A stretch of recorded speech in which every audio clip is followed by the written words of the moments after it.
Welcome to Nick and Dave Deep Dive the Metaverse, a podcast exploring cult classics, subculture, and geek media. I'm Nick. And I'm Dave. And we'll be your tour guides for episode 3, where we're going to deep dive Led Zeppelin, their 2009 documentary Dazed and Confused, as well as their 1976 concert film, The Song Remains the Same. Yeah, there's been a lot of media put out on this band.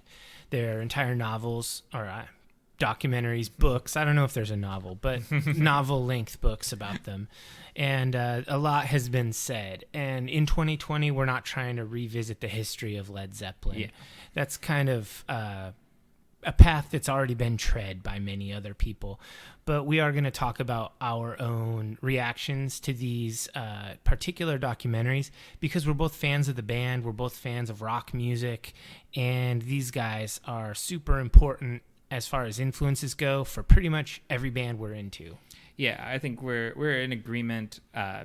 They are, if not among the greatest rock bands of all time.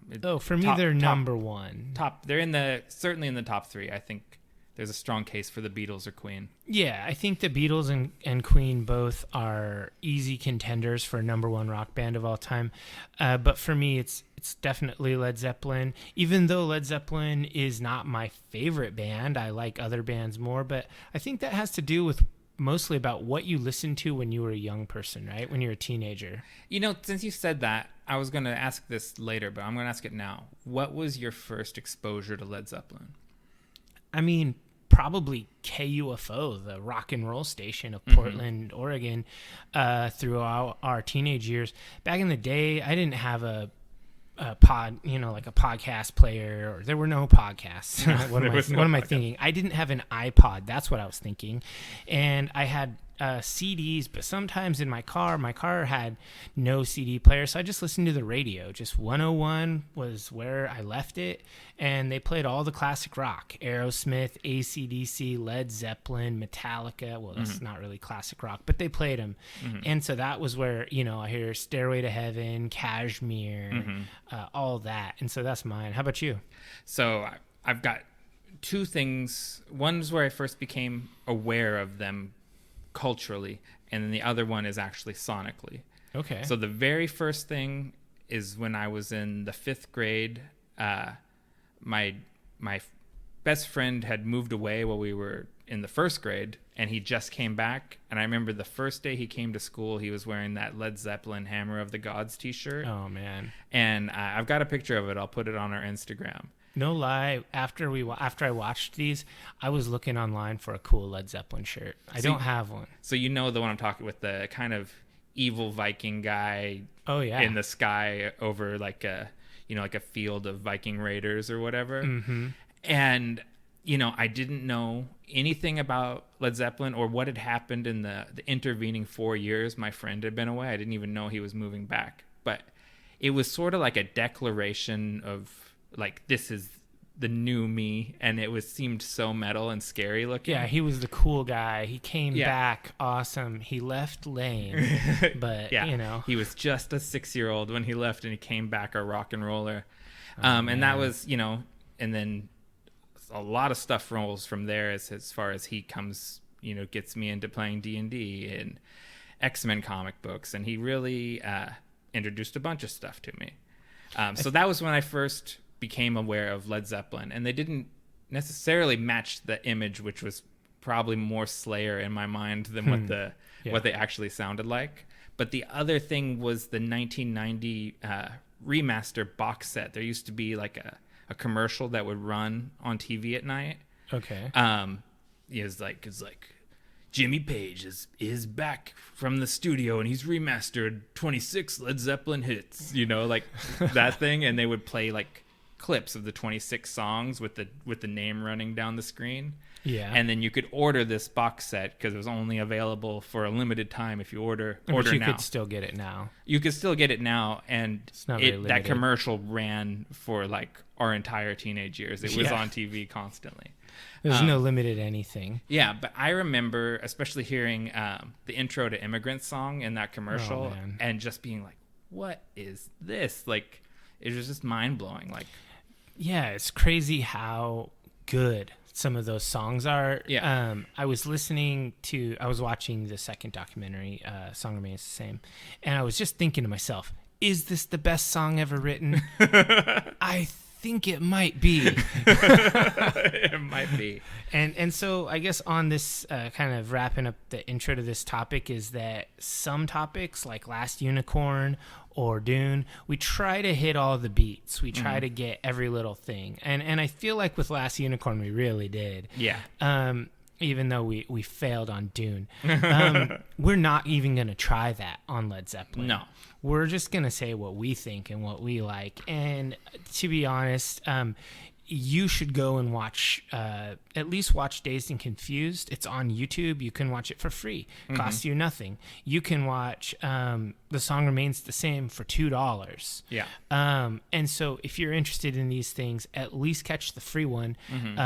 Because Dazed and Confused is the non-music part of it. Yeah. It's the interviews, and that's where you get the most info. So if you already love the music, it's probably worth your time to go and spend an hour watching that documentary. For sure. It's a nice little catch you up on Led Zeppelin. And an hour goes fast when something's interesting. Yeah. I've watched it twice. Yeah.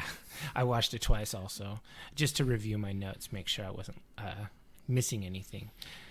Of course, I was missing things. Yeah. So we sort of ran away with it there because we were excited to talk about Led Zeppelin. But I think we should also, even though you won't experience this delay, we should talk about why the big gap in recording. Because when last we talked to you, it was, I think, March. And we were just alluding to a certain coronavirus pandemic that was getting off the ground. Oh, yeah. And we were talking about how it was looming and whatnot. I haven't gone back and listened to that episode yet. But ultimately, I think that the recommendations by the government to quarantine and all of that were probably a good thing. And it saved a lot of lives. And we certainly obeyed them. And I'm a person that works with the public, so my job became weird. And so basically we decided to take a break rather than releasing in April like we originally planned on doing. We're actually going to release July 1 as far as our very first episode 1. So hopefully things don't get too weird, but once things start releasing every 2 weeks, or 1st and 15th, just kind of call it the payday podcast schedule. We can, it'll catch up and things will be a little more timely, but our state is in stage 2 now. So we're able to meet up. It's totally legit style. We're not flouting the rules. Yeah. And we were adamant. We didn't want to do a Zoom or Skype podcast. It's a vibe killer in our opinion. For sure. And especially, maybe if we had some more under our belt and we had more of a routine going, we could have made that work, but it just didn't feel like the right choice. So we hit the pause button on that. Yeah, we hadn't published anything yet anyway. We talked about how we wanted to get 4 episodes under our belt. That way, even if we took a vacation or one of us got really sick or something, we could still release for like a month or 2 without ever recording. Well, we hadn't released, so we can wait. We can put it on hold. And so hopefully we're past the lion's share of it. Now I know that's kind of like wishful thinking. Oh yeah. It's with us for a while now. Yeah. I mean, fortunately, we're healthy and our families are healthy. And we're not going to make this like the coronavirus episode because that's been way too much. And by the time you listen to this, you may be like, what? That's so dated. That doesn't matter anymore. It's become completely irrelevant. Yeah. And if we're lucky, this will be released in August. So, so what have you been watching lately? What nerdy rants and raves, hot takes, or what do you geeky goings on? That's Nick's, that's Nick's my term tag for it. Yeah. Yeah. Well, I just caught up on Marvel's Agents of S.H.I.E.L.D., which I had abandoned before. Rightfully so. Yeah, before the beginning of the last season or the previous season. But then I started seeing reviews of the current season, and they looked good, and it made me go and power through the previous season. That's painful. It is, but it actually the season I hadn't watched ended up being better than the season that had made me stop watching. If that makes sense. Okay. They've reached the DGAF phase. They know they're a canceled show, and they're just doing whatever they want to do. That last episode of Serenity. Oh, not maybe not. Maybe they give more of an F than that, but but it's that time. That's a Joss Whedon produced show too. Yeah, I do not like Josh Wheaton, as I call him, just to piss off all the nerds. Like, I don't know. I could go. This is one of those you should do a change my mind episode about Joss. About Joss. I wouldn't. Oh, okay. We agree. A virtual high five. Yeah, no, Joss. I've got complicated feelings about Joss Whedon. Okay. You have to respect his contributions, and sure, it's not all garbage. It's not all garbage, and I liked Firefly a great deal. Yeah, called it Serenity. What a non-fan. And I liked his run on X-Men that he wrote. Is one of the best of all time.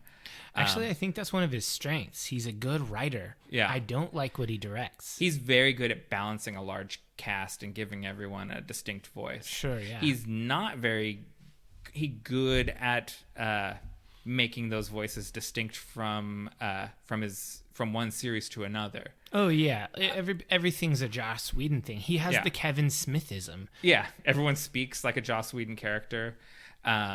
He has this sort of like all these tropes, like the Black Widow is sort of the same as Buffy, is sort of the same as River from Firefly. It's like he just it's has a bad trope. Yeah, he has archetypes that he comes back to over and over again, and they're getting pretty thin in the 20 years we've been with him. Yeah, I don't hate him, and I don't want this to be a rag session. He's contributed a lot to geeky media that I've consumed. It's just to say that there are other creators I like much better. Yeah, he seems locked in his time. Sure. So that's what I've been watching is Agents of S.H.I.E.L.D. What have you been watching? I haven't been watching geeky stuff at all, aside from YouTube stuff. But as far as TV goes, Netflix, I've been watching a lot of like survival shows. In particular, Alone, which is season 6 is on Netflix. Basically, they take 10 people, they drop them off in the Alaskan wilderness. Each person can take 10 things in their backpack and their clothes on their back. They get dropped off, and they have cameras with them. They wear GoPros and whatnot. Last person standing wins. They have a sat phone they can call out to get extracted, and that's it. And I started with season 6 because it popped up on Netflix, and it was so good. I went back and I checked where I could watch the rest of them, and I could watch 2 or 3 through 5 on Hulu. So I did, and I thought it was a really fun show. I've been a fan of the genre. Les Stroud's Survivor Man, and Dual Survival is all right. It's okay. The hippie guy annoys me a bit, but I keep getting a Facebook ad about some sort of scandal involving him that it's obviously clickbait, so I've never clicked on it. But you gotta read the comments, bro. Oh, that's how you do it. Because some saint Somebody always spoils goes it. through and says, "I saved you the click." And Every time, that's what I do on Twitter. oh, you're right. Okay, so next time I get that pop up or it comes in my feed, I'm gonna look at the comments and see what that guy did. Like whenever you see one of those posts, and they're mostly on Twitter, because I spend a lot of time there.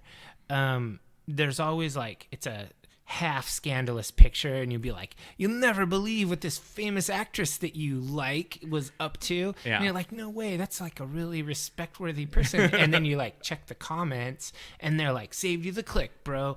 nothing here to see. Yeah. Definitely read the comments. I can't believe Dame Judi Dench got herself into a scandal.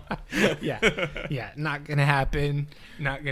So I always read the comments. And so definitely check that out. And I'm sure all the divers out there are gonna want to know what happened with the hippie guy from Dual Survival.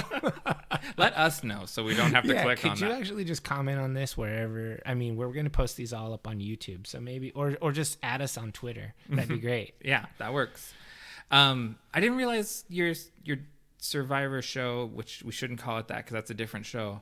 Alone. That it was a competition. So people are dropped. They win $500,000. Oh wow! So you have these people out there, and they're talking because they keep a vlog like every day. They talk to the camera, and they're like, "Man, I think I'm starving, and I need that money though. It'll let me build a house with my family and pay off my debts." And it's actually really sad. Like that's the worst part of it because you're like, oh my God, this is like capitalism. These people are willing to go through this suffering for money. But dig worms out of the permafrost so that exactly. Well, survive. And it's a lot of money. Like sometimes when you see these shows, you're like, heck no, I wouldn't do that for $10,000. That's just torture. But then when you think about like $500,000, that's like pay off your house, buy a brand new car, and still have a bunch of money left over. Yeah. I mean, we don't live in San Francisco or Seattle or LA, so you can pay off a house around here for that. Yeah, $500,000 is you pay a month's rent. Yeah. If you live in San Francisco, you might pay a month's rent. All right. Well, we like to do a hot take on something that we have both taken a look at and didn't want to devote a full episode to, but we wanted to definitely talk about it. And this episode, our hot take is from the ESPN show 30 for 30. It is the episode called Be Water. Directed by Bao Nguyen. It's a documentary on Bruce Lee, and I watched it, and I knew Dave would be into it too, so I clued him in on it, and we decided we should give it a watch through and talk about it. Yeah, I've been clued in about this series 30 for 30 because a couple of podcasts that I listened to, that people had talked about it. I listened to some comedians podcasts like Bert Kreischer and Tom Segura, and they talked about this show, about some episodes that they really liked because they like basketball and whatnot. Yeah, and there's a Michael Jordan one. Yeah, right? that one got really big. Like everyone was talking about the Jordan episode. And so I knew that this was going to be good when Nick said that he watched the Bruce Lee 30 for 30. So I was like, okay, I got to check this out. And so my connection to this was when I was a kid, I studied Chinese martial arts throughout most of my childhood. And so I was always like a huge Bruce Lee fan. I had a Bruce Lee poster in my room. I had the book, The Tao of Jeet Kune Do.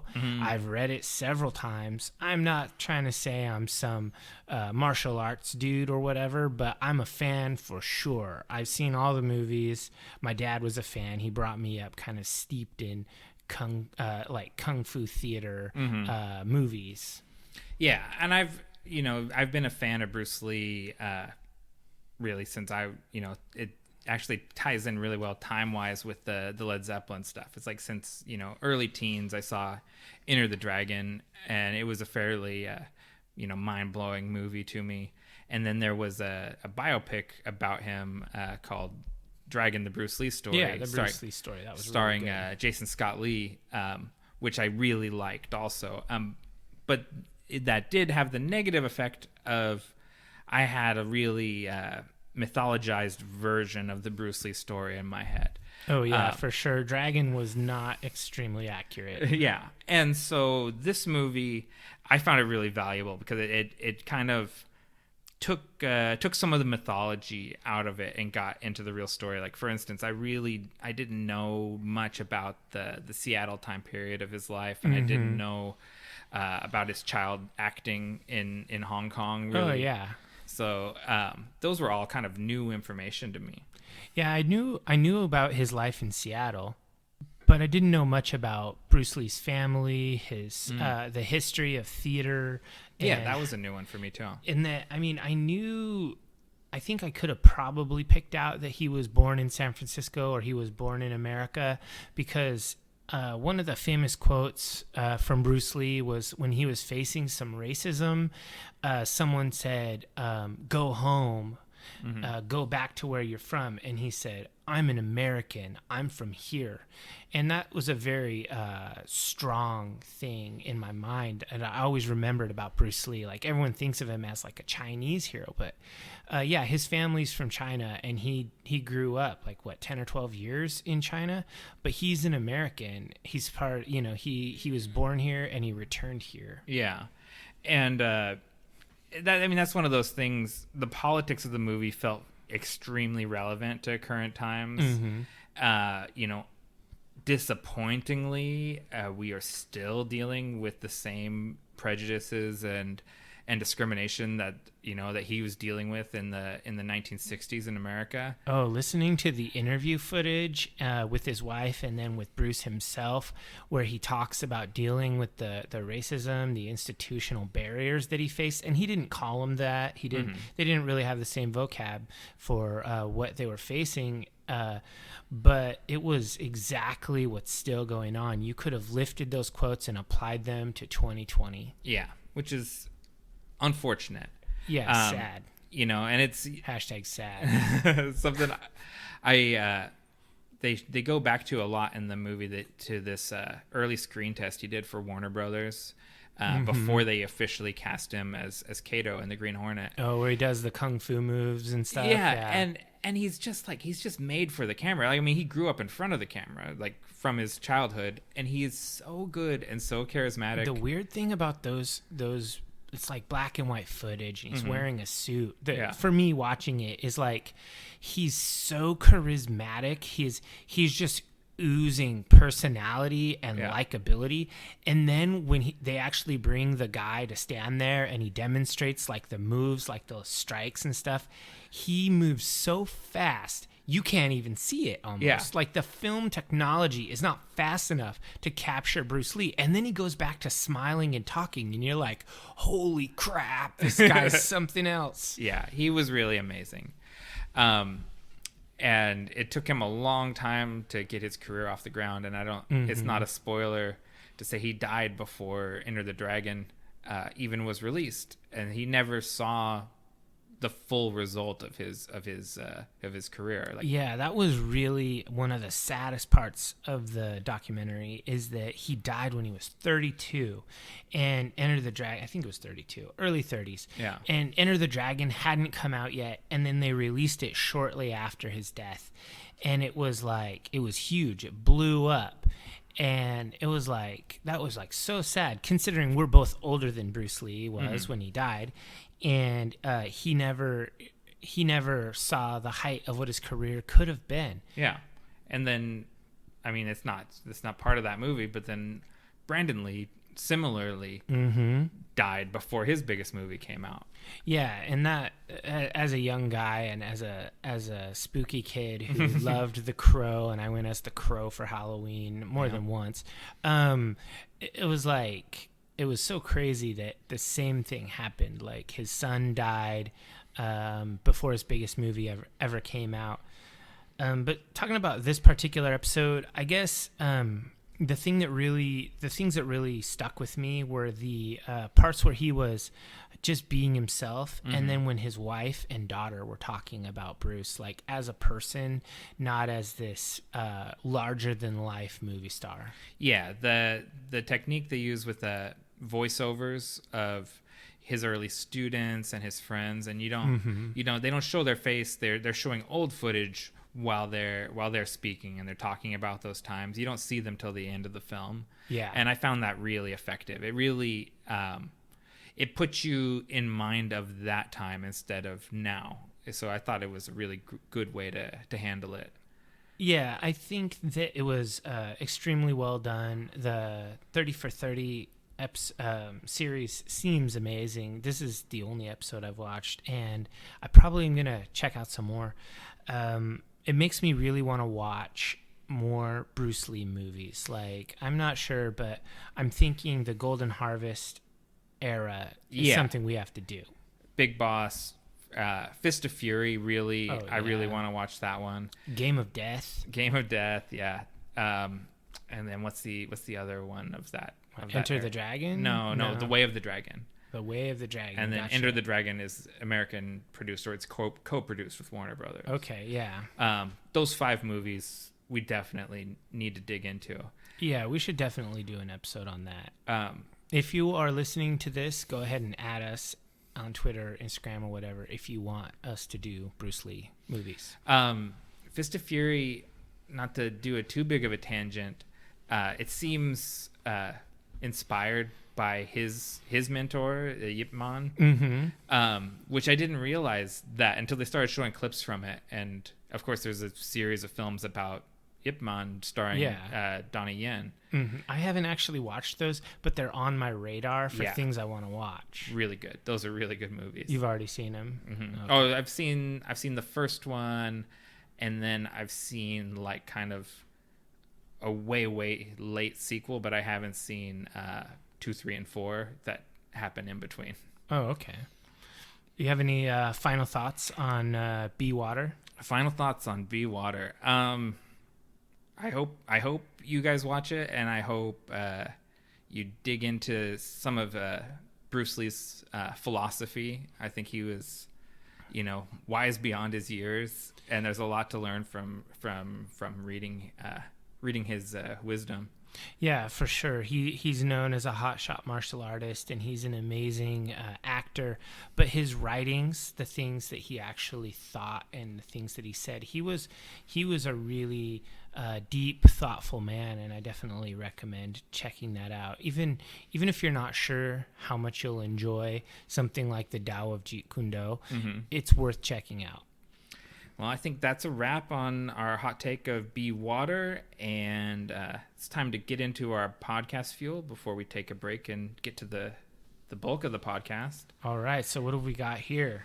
I try to theme our beverages to the stuff we're covering, and so I got a couple beers from Odin Brewing in Tukwila, Washington, and right now we're drinking Galactic Space Dragon.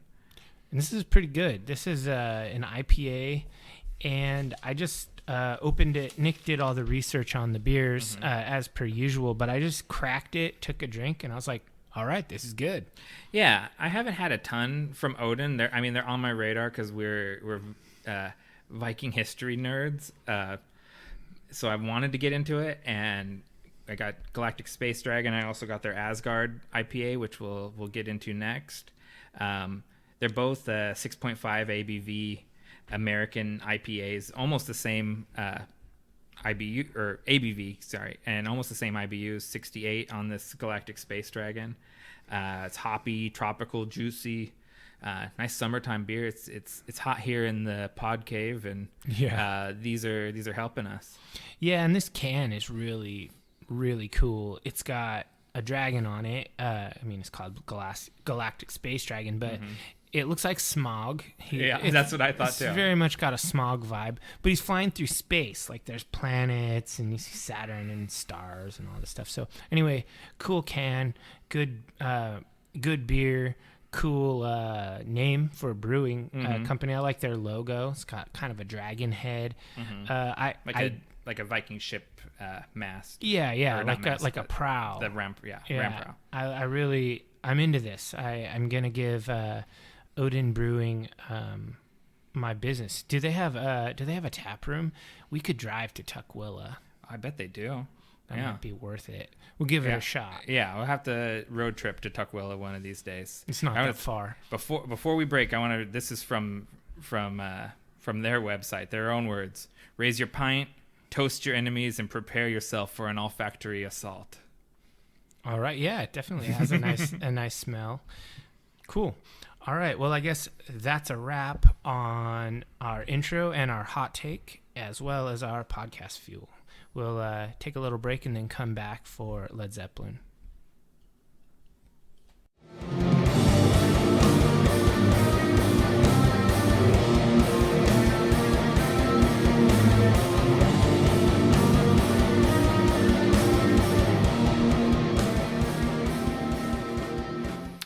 right, welcome back, divers. We have refueled. We got the Asgard IPA. I think we like this even better than the Space Dragon IPA. Yeah, for sure. And we are going to dive into, stay on brand, Dazed and Confused. Yeah, some deep dig the metaverse.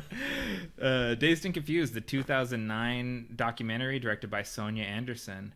I thought it was a very digestible, accessible, informative way of getting into Led Zeppelin, their story, their history. It's a love letter to the band, really. It's not an expose.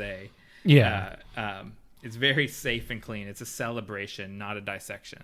Oh yeah, for sure. So this documentary it's a series of interviews that kind of starts with the prehistory of the band. It starts basically with talking about Jimmy Page and the Yardbirds, and then it kind of moves into the formation of the band, and then it moves into kind of their height, and then their ultimate dissolution. Yeah. And it even talks about the reunion show that they did. Right. So it was definitely a celebration. There was no negativity really in this. Not at all. It was overwhelmingly positive. And this was a really entertaining way, an hour-long way to kind of learn the history of the band. You learn a lot about them as human beings. You learn a lot about their kind of the moment in time in which they were kind of the biggest in the world.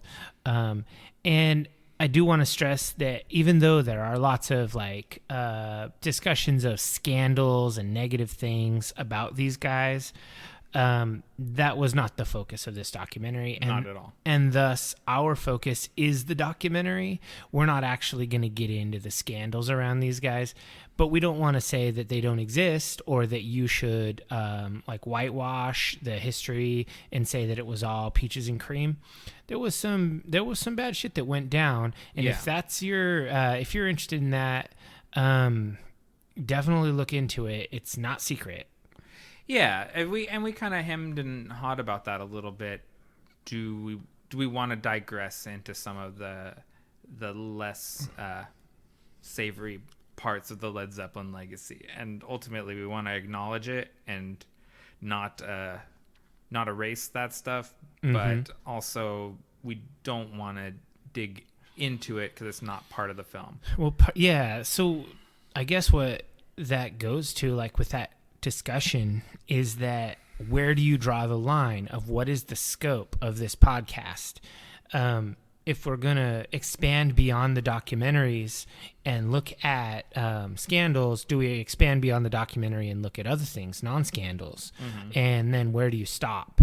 So we decided that we were just going to stick with the documentaries and talk about them and move on with it.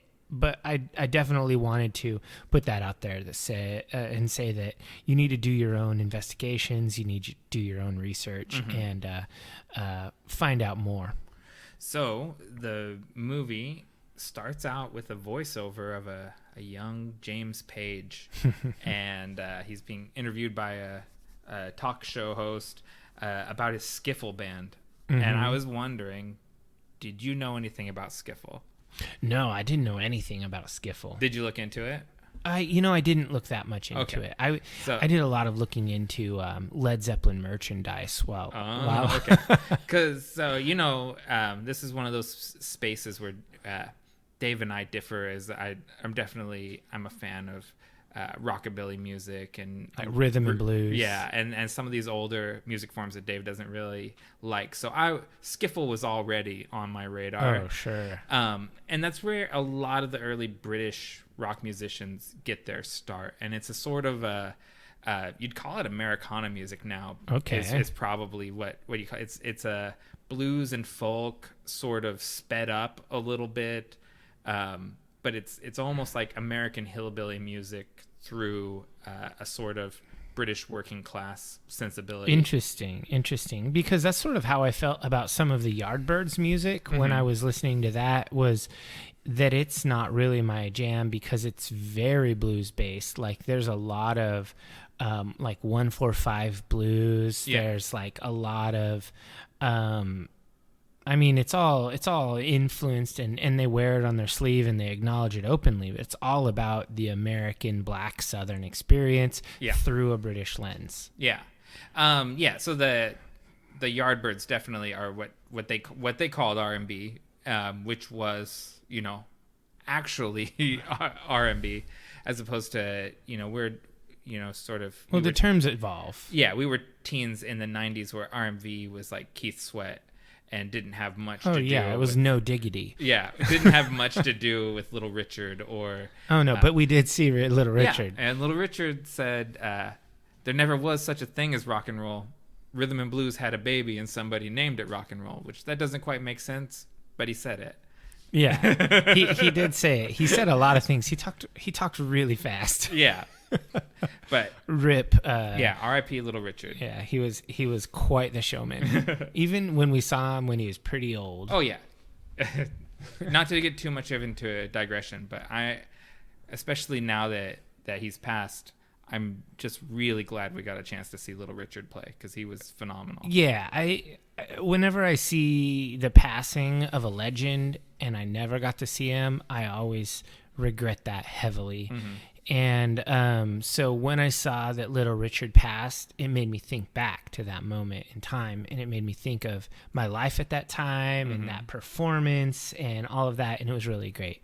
But I don't want to dwell too much on Little Richard. But this was really great how it started off. I love how he talked about how he learned to play guitar because, let's face it, Led Zeppelin is Jimmy Page. Yeah. I mean, it became the four of them, all four of them pretty much unreplaceable. But when it started off after the Yardbirds, this was Jimmy Page with his take on rhythm and blues and how that became rock and roll and how that eventually became called heavy metal by other people. And it just became this weird, interesting hodgepodge of no style, which became a genre. It was so good. His no style became an entire genre because he was coming out of the post World War II British Depression in blue collar working class roots, and he somehow got himself into this all-star band with Eric Clapton and Jeff Beck. Yeah, the Yardbirds. They become a super group retroactively. Yeah, we never thought of them I say we weren't alive. Yeah. They weren't thought of as a super group when they were new, but later on, all of the guys spawned super bands. Yeah, so the Yardbirds would be if it wasn't for the bands that people went on to be in, they'd almost be sort of also rans next to the Kinks and the Who. Yeah, for sure. Like I like the Who better than I like the Yardbirds. Yeah, and you can, especially watching some of the early footage of Jimmy Page, Pete Townsend, the showmanship of Pete Townsend is all over his guitar moves. He definitely the session recordings he did with the Who. I think he picked up a thing or two there. 100%. I also did like how they added in there that basically Jimmy Page was a session musician in London, how he played on half of the records that were put out, credited or not. He'd just be paid in cash. Come in, play, leave. No credit, just put down. And this was when he was like a young kid. Yeah, and he played on some hits. It's a pretty impressive discography. Before even Led Zeppelin, he already is a hit maker. And he was doing things in the Yardbirds that he later became famous for in Led Zeppelin, like using a violin bow on his Les Paul. Yeah, he did that in the Yardbirds too. And it moved on, and he took all that and he made a band. So I guess kind of moving forward chronologically, after the Yardbirds split up, Jimmy Page set about starting his own band. Yeah, the New Yardbirds. Yeah, and they were marketed as the New Yardbirds, and they had trouble getting shows because there's only one Yardbird. Yeah, and I thought that was really interesting because I think that is common from that time, because that on some level that makes me think of like the way the Hendrix Experience was put together. Mm-hmm. Eric Burdon from the Animals kind of assembled that band around Jimi Hendrix, and Sure. it seemed like that was sort of the same thing here. It's like we've got Jimmy Page from the Yardbirds, and let's build a new band around him. And he kind of cherry picks his players to make the best band possible. Yeah, and he really did a great job. Ultimately, like John Paul Jones is one of those guys who is a just a true innovator on the bass, as far as the way he played was not the way other people were playing. He was holding it down, but also making it really interesting. He kind of reminds me of Steve Harris in Iron Maiden, how he kind of is an unsung hero. I have that literally written down in my notes. JPJ, the quiet one, unsung hero. Okay, yeah. So yeah, he's just like Steve Harris, just this unsung, amazing musician. And a lot has been said about John Bonham because he passed on, and so there's been a lot of time to eulogize and mythologize. But if you just watch the live footage, the dude was a monster. Oh yeah, it's that sort of a caveman drumming, but at the highest skill level of caveman drumming. Yeah, he's kind of like Dave Grohl-ish, Yeah, but with more finesse. It's and I guess he's Dave Grohl's main inspiration. He said that. Sure, yeah. So yeah, that's a great comparison. Yeah, I don't think Dave Grohl would be insulted to say that he's like John Bonham, but with less finesse. Well, he's got the intertwined circles tattoo. Yeah, for sure, So which is John's symbol. Yeah. So there was a couple quotes there in the early part of the film. Robert Plant says this thing about how I'm not Peter Pan. Like they come back to Robert Plant not wanting to trot out the Led Zeppelin circus and very much seeing it as a piece of his history that he's proud of, but he's very conscious that he can't return to it. No, and I actually I really respect that. I wrote down Robert Plant has a healthy view of the past. I agree. He really he's like, that was that time and it was a special time, but I can't be that guy that I call him the sex shaman.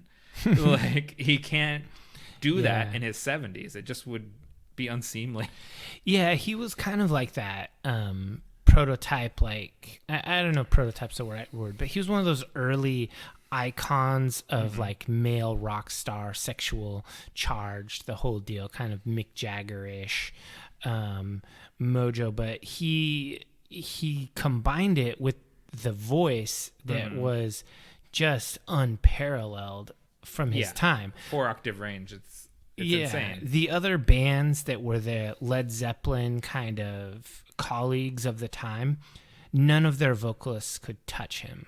Freddie Mercury. Okay, my bad. Freddie Mercury could touch him. Yeah, Queen had nobody Queen had else. One. Just those two. That's why they're the top 3. Well, honestly, like in that era of music, when you think of like the best vocalists, it's those two. When you think of best guitar players, it's Jimmy Page and Tony Iommi. Yeah. And nobody else. I mean, yeah, someone's gonna come at me with like whatever, some like Eric Clapton in Cream was amazeballs. I was like, sure, yeah, he was, but no denying he's not Jimmy Page. Jimmy Page is the GOAT for real. And the way this is kind of cut up is there's several journalists that we come back to, and one of them is Chris Needs. And he's sort of like the token alternative correspondent or whatever. He represents the punk, the begrudging, respecting punk. And he's kind of like the guy who almost was like the outsider voice in all these interviews. Like he doesn't want to like Led Zeppelin, but he has to admit that they were formidable. Because he says that we needed an enemy when punk came along, and Led Zeppelin represented that. Like they represented that dinosaur rock. Yeah, I have some notes here, and one of the things that I talked about was like punk rock was like grunge to glam metal, whereas punk rock was to Led Zeppelin as alternative was to glam, and that's okay because all of it's cool, but that guy's voice, his interview parts were always pretty resonant. I liked how he would say things that other people wouldn't say. Like he just came out and said it. Jimmy Page was the leader of this band. He made all the decisions. Yeah, I have that in my notes. That Jimmy Page and Robert Plant they're co-frontmen. Oh yeah, like, and that comes to if you look at the notes for The Song Remains the Same, that's one of the first things I note. These two guys are standing out in front, and they're both just phenomenal showmen, and the other two are just in the back, not doing, just chill. Very rarely get the spotlight. Oh, they just hold down the back line, and just they make a platform for the other two to showboat on. I have a couple notes here that I don't want to skip over, and one of them is I want to call out the Delta blues sound that Jimmy Page built everything on, and some of their songs are just straight up blues rock. Like, they don't tend to be the ones that are the most popular or the hit makers or whatever. Yeah. But it really was driven home when you're watching all these old clips, is that this is straight up Mississippi Delta blues. Yeah. But through the eyes of a middle class Englishman. Yeah. So it totally morphed, and they had their own depression in post-World War II. And so it made sense that they could identify with that kind of music. It's kind of like when you hear about like punk rock scenes that spontaneously developed in the 70s and 80s in different areas. They may not be the same, or they may not really sound the same, but they kind of have a similar spirit. Yeah, and that's something a lot of British musicians of the era, that late 70s era and the 60s era, talk about the American blues and how much it resonated with them. And that comes up a lot. And I think you're right to tie it to the post-war era. And it's hard because we have like Americans, or like British people do of America, we have sort of a fantasy version of England in our heads. Yeah. And post-war England was like a hellscape. It had been bombed to shit by the Nazis. Things were being rationed, and even like we say, these are middle-class kids that went to what they call public school, which would be like sort of prep schools to us. Yeah. They're more well-to-do than some people, and they went through hell, really. Yeah, that was one of the commentaries about Led Zeppelin. Was people questioned, this was before they got big, of course, can people buy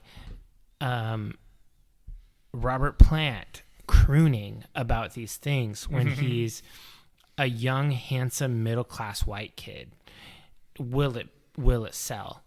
But the proof is in the pudding, as they say. They got big in America before they got big in England. They were able to tour here and make more money, and so that's why they signed to Atlantic, an American label. Yeah, and that I thought that was something really interesting that I didn't quite know, was the way the British press hated Led Zeppelin. That was a thing that I learned from this movie, because I discovered them in the early 90s, when it's already decided that they're one of the greatest bands of all time. That commercial says they are the greatest rock band of all time. It was right. So, me as a teenager, that's the foundation I start with. This is already definitive. So I wasn't there for this period where they're just being slagged off by the press. But I thought that was really interesting, because now there's a Led Zeppelin clone band, Greta Van Fleet, that kind of gets the same thing, right? Yeah, Where they get hate from the they press. get hate from the They're actually press. pretty good. I mean, I'm not an active listener, but they're pretty good. If we were at Dante's or some smaller music club and we didn't know Greta Van Fleet and they came up there and they played that Zeppelin style blues rock that they do, Sure. we'd go buy a t-shirt. Like, definitely. They, you know, I'm an easy sell on a t-shirt, but I would, but that's not to diminish them. They're really good, and it makes a lot of sense that so like Delta blues had been around for a while. You know, like we're talking like a decade or two that Delta blues was a thing, and here you have. You mean in the British in scene? America? Oh, okay. In America, it had been around. So it's more than a decade, though. No, Because it really 20 it goes years. back to Reconstruction, like it's ancient. I'm not talking like the proto early blues. I'm talking about like rhythm and blues in America, like the 50s style. Yeah, it had been around. People were doing it, but them coming in post World War II and doing this kind of tougher, more aggressive, up-tempo version, when you have Bonzo, as they call John Bonham, just pounding the drums. Yeah. And you have these just wicked guitar solos and these soaring vocals that aren't really present in the American Delta blues. But then it kicks back to an understandable, relatable chorus or verse to Americans. It's no surprise that it got huge because this stuff was super relatable to the American public who was similarly in a post-World War II world where you had a lot of these veterans, you had a lot of these people who were living in this strange new society that had been constructed.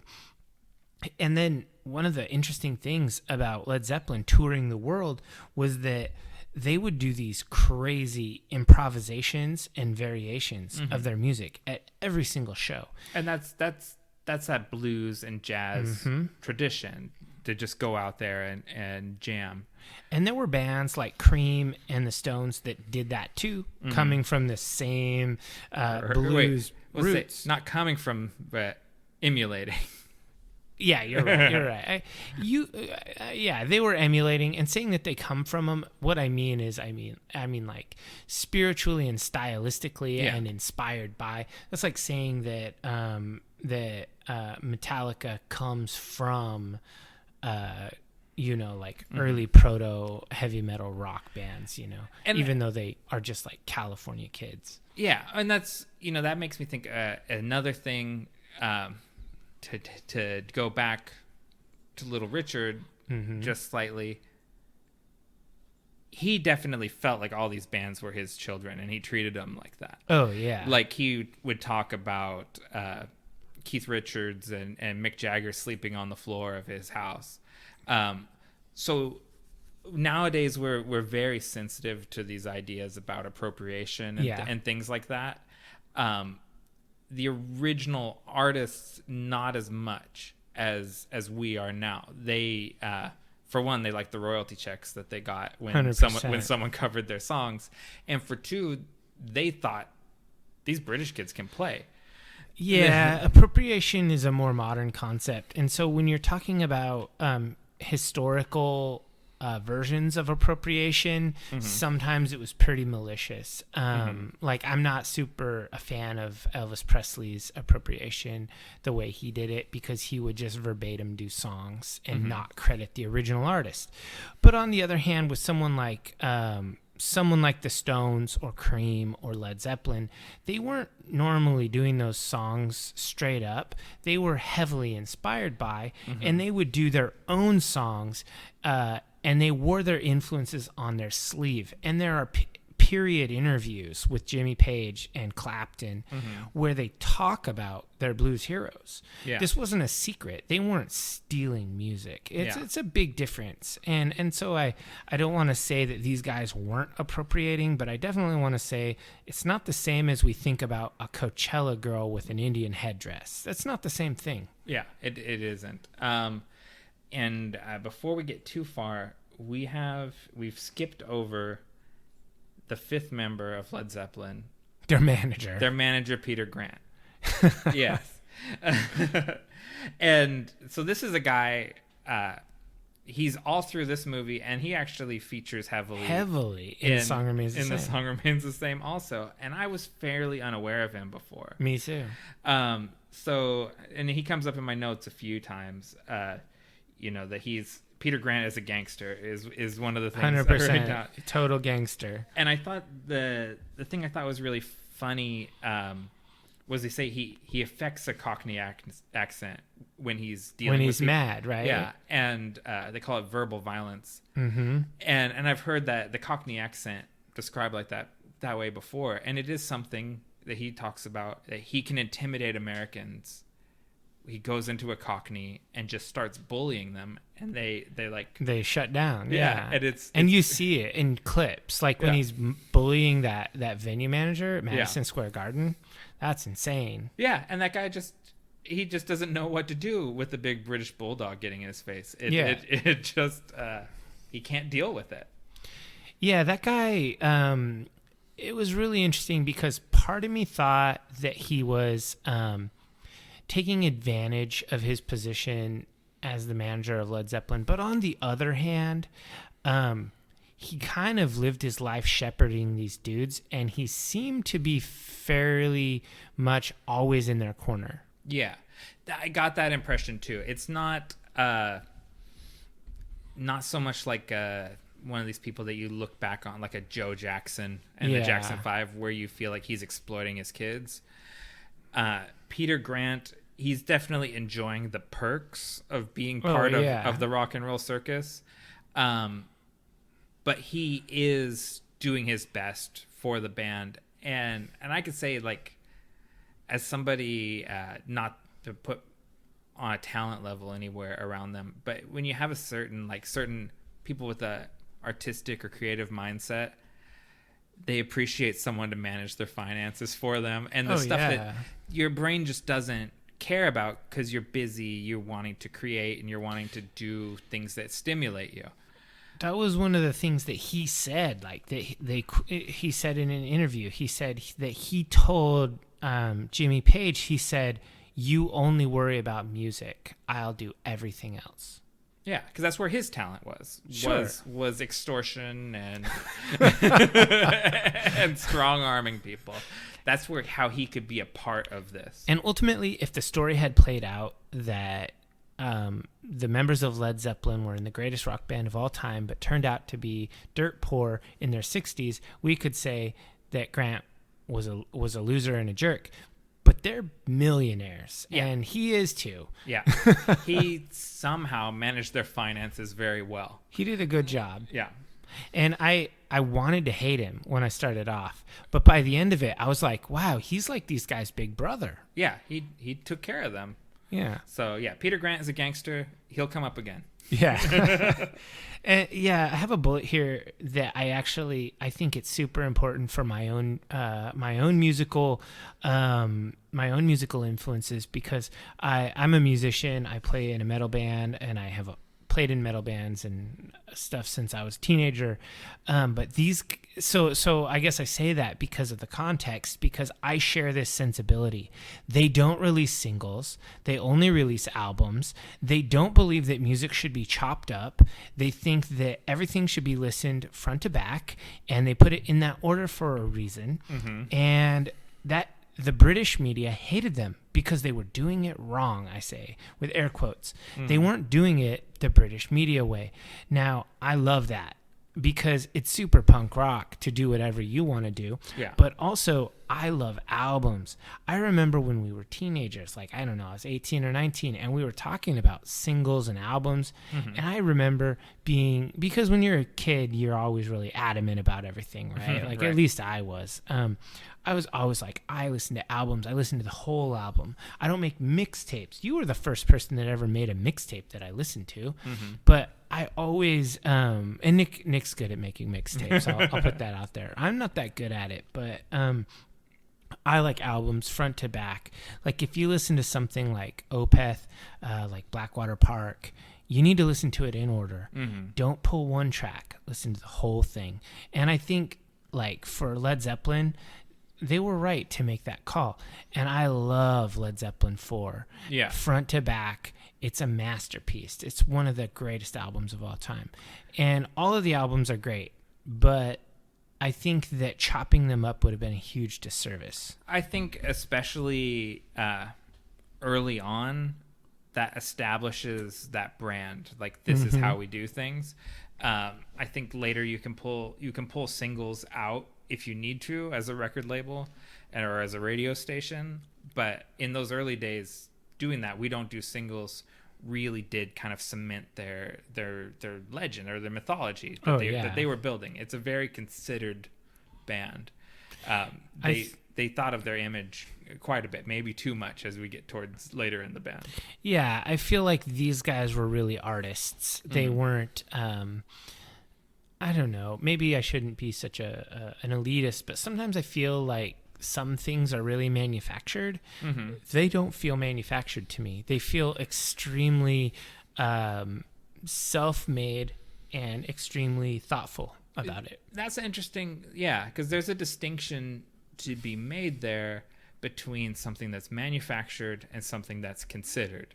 Mm-hmm. Whereas they are very conscious of their image and how they're building it.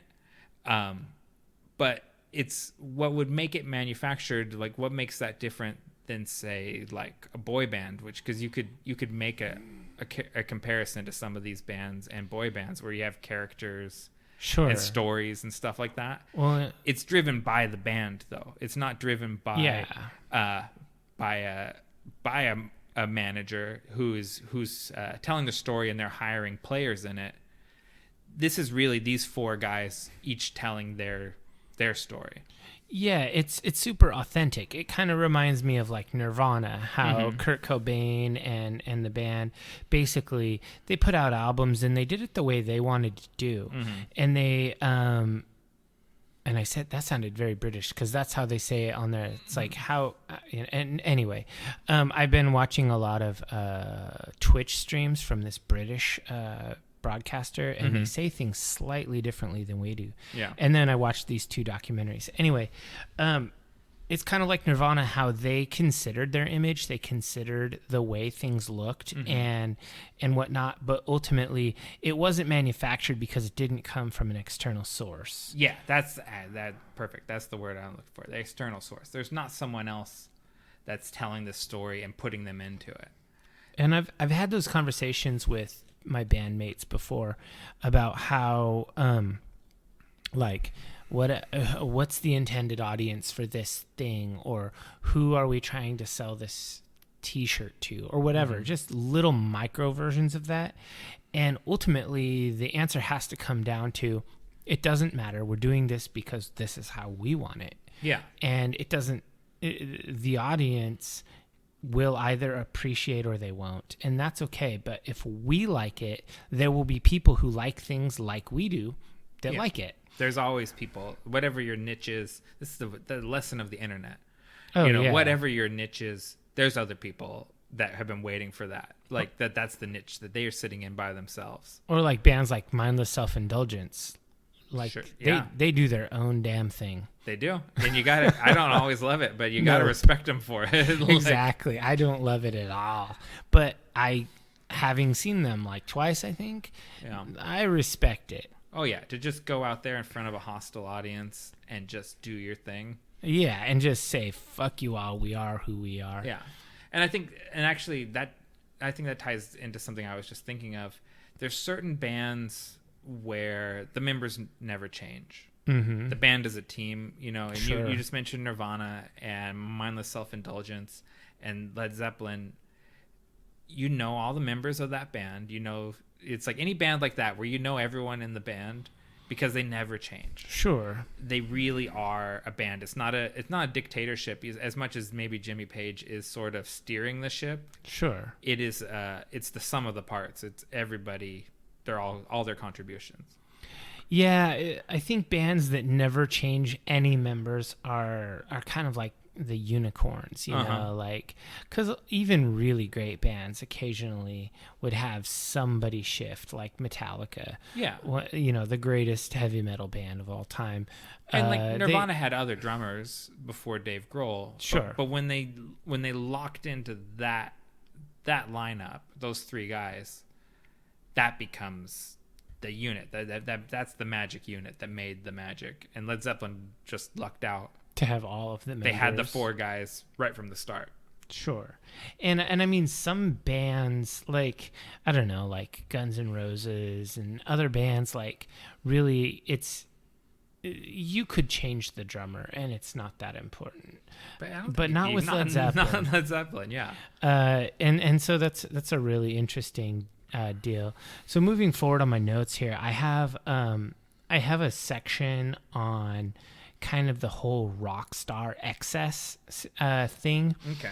And I have that too. We can line back up because we're jumping all over. Yeah. Oh yeah. Well, that's kind of how Led Zeppelin had a roguish reputation. That's how they put it. Especially Bonzo. Yeah. He'd ruin everything.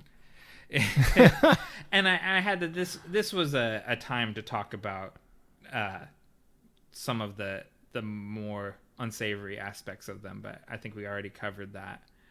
But there seems to be this sort of dispute between, and this is probably Led Zeppelin on the way up the hill and Led Zeppelin as we see them in 1976 in the videos where they all have small kids and have bought countryside estates.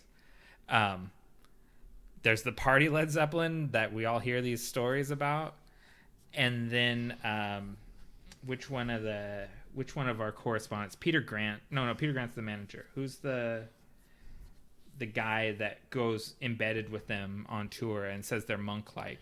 Yeah, I can't remember his name, but I remember him talking about how there were moments of excess that were from single moments in time for the band that essentially colored everything. And in the end of their career, basically after the first three albums, Tony Palmer. Okay, Tony Palmer. Basically, they became dudes who wanted to be done with the stage and go read a book, go and have some tea, and go and relax. They weren't smashing up anything. Yeah. Well, you're talking about a whole decade, essentially, right? From the end of the 60s up until 1980. And over 10 years, a lot happens. And somehow this band that is infamous for these excesses and groupies and destroying hotel rooms and all of this stuff, by the middle 70s, every single one of them, except maybe Jimmy Page, has kids and has moved out to the country, and they're all trying to live like these country lives, which I thought was really interesting. I don't disagree. Having recently bought a house out in the country. Yeah. I see it's another place where we disagree, because I have the country life and I resent it, and Dave is like, I need that. I want that peace and quiet of the country. Yeah, like I understand these guys as they got a little older, and they were infamous for being insane in hotels, but at a certain point, what's the point in breaking things once you've broken so many things? Yeah, I think it's just about living no consequences, which is very appealing to a teenage boy mindset. You know, which is what they're dealing with. They were in that I can do whatever I want and nothing happens. And at some point, that just gets old. You can't do that forever. Yeah, well, you get bored with it. If you're allowed to do whatever you want, and then after a while, what you want changes. It's sort of like if you're able to eat whatever food you want forever, which I guess as adults with jobs, if we wanted ice cream for every meal, we could just have it. It's not that expensive. It's true. We could just have ice cream every meal, but at a certain point, that's not what you want. And it's not good for you either. No. Like, you'll die. And so you end up eating other things. And so I think that's kind of how the Led Zeppelin guys go. They pushed the limit. They did a lot of drugs. They drank a lot of booze. And at a certain point, most of them kind of figured they wanted to clean it up. I say most because John Bonham never did, really. Yeah, and I guess maybe Jimmy Page didn't either, as he gets into harder drugs towards the end of the band's career. Yeah, he kind of degenerates a little bit, but John Bonham is really the tragedy story, and I kind of have that jumping forward a couple of bullet points. But yeah, he ends up dying essentially of alcoholism, which is sad. It is. It is very sad. It's he was a tremendous talent, and that's kind of maybe we're getting further ahead to the end of the movie, and maybe there's not much more to be said about it, about the going through each album cycle and stuff of the band. Like I mean, we could talk about every album like they did, but really, the only note that I have here is that Led Zeppelin 4 was the apex of their career.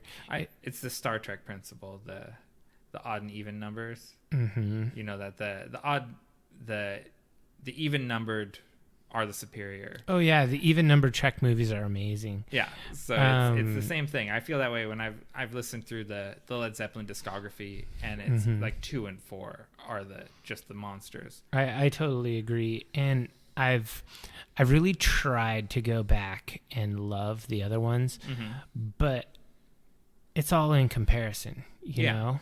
But before we get too far, there was a quote early on about like what the Led Zeppelin, the recipe was. And I'm going to paraphrase it, but it said like it's basically hard rock plus the American blues plus British folk music. Okay. Like it's like that's the three-legged stool that builds Led Zeppelin. And that's not all there on Led Zeppelin 1 or Led Zeppelin 3. Led Zeppelin 1 is all blues and Led Zeppelin 3 is all folk.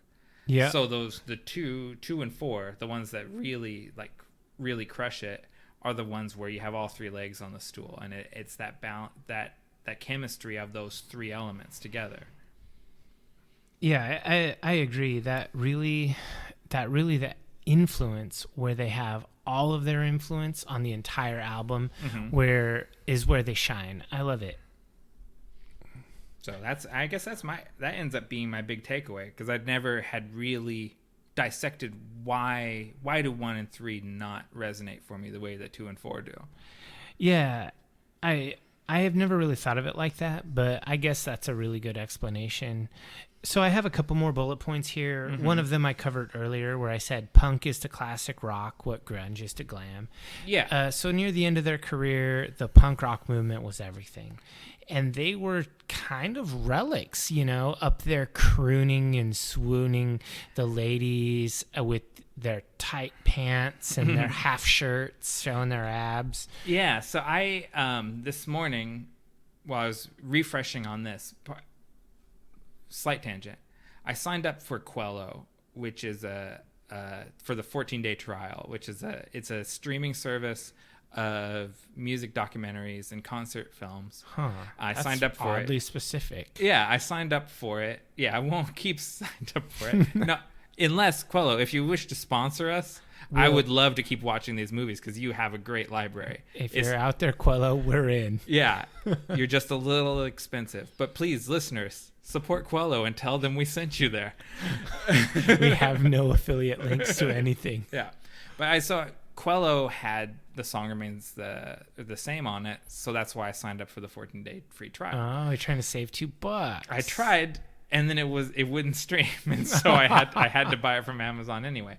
But this morning, I will admit, sorry to interrupt, I paid the $4, so I get to keep it. Oh, you keep it. I keep it. I'm gonna watch it again. I thought about that. I watched it twice off of my off of my $2.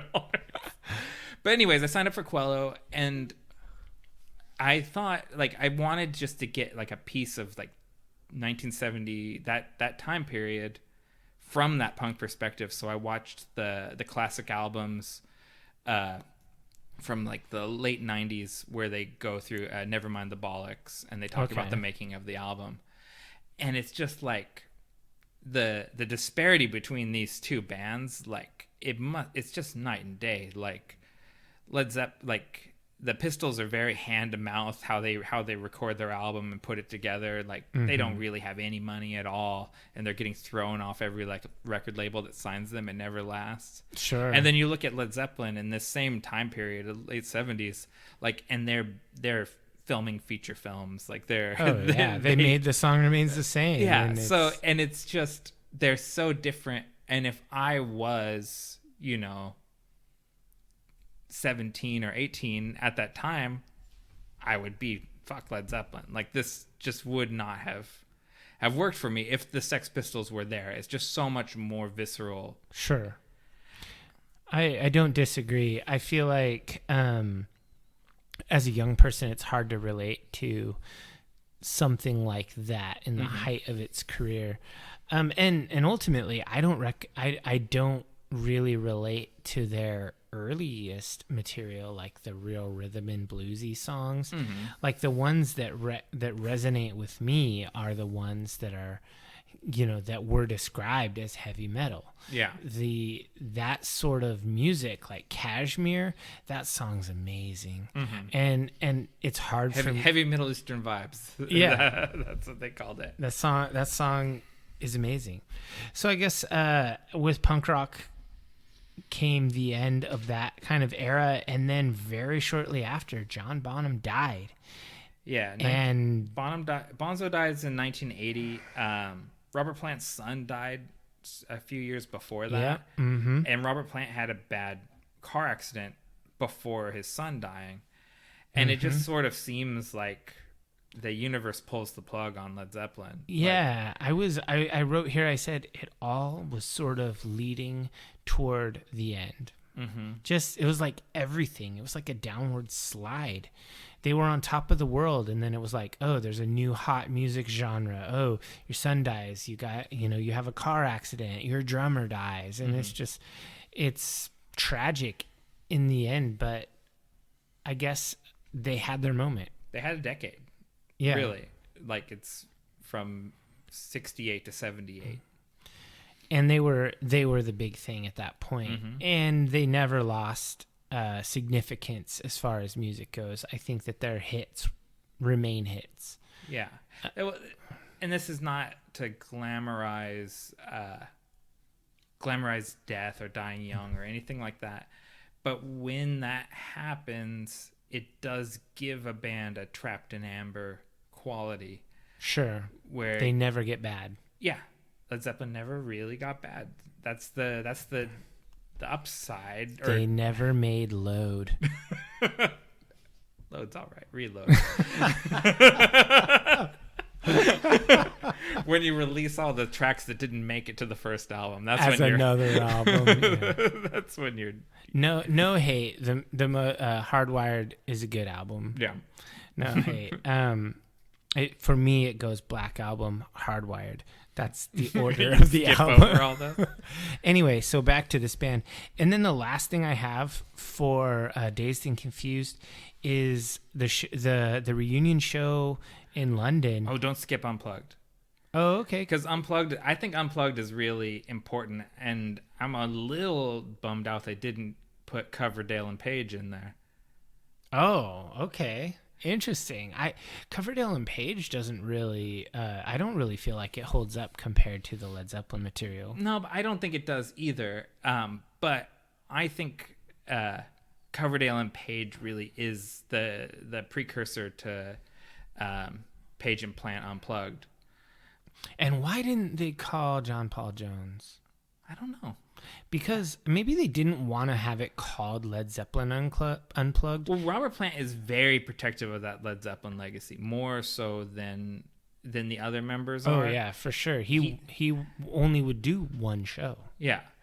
And so I think that's why it's Page and what he calls it, or they call it Page and Plant, but it could be Page, Plant, and Jones easily. Or just call it like Black Dog or something like that. Who cares? Yeah.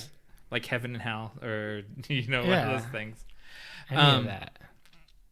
That's a good album too. But anyways, digression.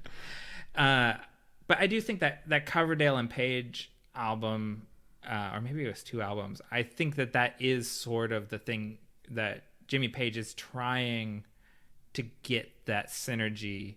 He's trying to replace Robert Plant, and he can't. Well, you can't replace the GOAT. Yeah. I mean, I know it's heresy, but I think Robert Plant is better than Freddie Mercury vocally and compositionally. He doesn't misfire for me, and there's a lot of Queen misfires vocally for me. Oh. And so, like, because it's just too ambitious for my sensibilities, I'm going to not say that it's Freddie Mercury's lack of genius. I'm going to say that it's my lack of ability to understand. You can't get there with them. I can't get there, but I can get there with Robert Plant. Well, you love that shit. Like, you love the British folk music, fantasy Viking thing that he's doing. Everything they do. Yeah. He really... the D&D aspect of Led Zeppelin comes from those two guys. Yeah. Like, and I love it. I love D&D. I have a question for you when we get into the next segment. Be thinking Led Zeppelin and D&D. Okay. I was going to plant that seed right now. But we're wrapping up. We Page and Plant Unplugged on MTV. I remember that as a fairly significant record of the Unplugged series. I haven't listened to it in a million years. What tracks do they play? Well, they like get, everything. Yeah, like they get into the hits. I haven't listened to it since the time, but I remember this is the height of my MTV watching. You had the Clapton Unplugged. That was good. Nirvana Unplugged. That was actually the best Unplugged. No, actually second best. Alice in Chains Unplugged was the best. I was going to skip that, but yeah, that's good too. You can't skip the best one? Yeah. Because the best Unplugged track of all Unplugged tracks is Nutshell by Alice in Chains. It's the saddest, most soulful moment. Lane Staley's vocals at that moment in time were absolutely perfect. I mean, if we're gonna do a whole tangent on the Unplugged series, I guess Stone Temple Pilots Unplugged, actually really good. It is. Oh, that's so good. Scott Weiland sitting in the rocking chair. His vocals are ridiculously good. He nails it. That is those are the best Scott Weiland recordings of anything. He killed it live. So we were teenagers in the 90s, and this is coming through heavily right now. But anyways, part of that legacy of the Unplugged series was that Page and Plant Unplugged. Okay. And I think, now I'm going to listen to it after this episode. Yeah, and I think that's important. Everyone else should do the same. Yeah, planting the seed. There's magic when these guys get together, and they should have included John Paul Jones, but they didn't. And there was some raw feelings. Yeah, well, those two were. I'm trying to think for the right word, but Robert Plant and Jimmy Page were both absolutely musical genius level with their talent. I don't know. I mean, certainly Jimmy Page is one of my biggest guitar heroes as far as influences go and as far as style goes.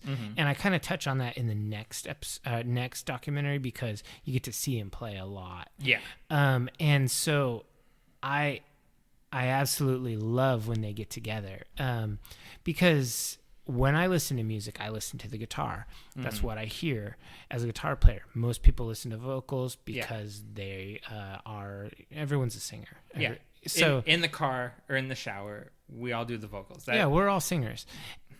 But I'm a guitar player before a singer. So I listen to the guitars. But before I played guitar, I was a bass player.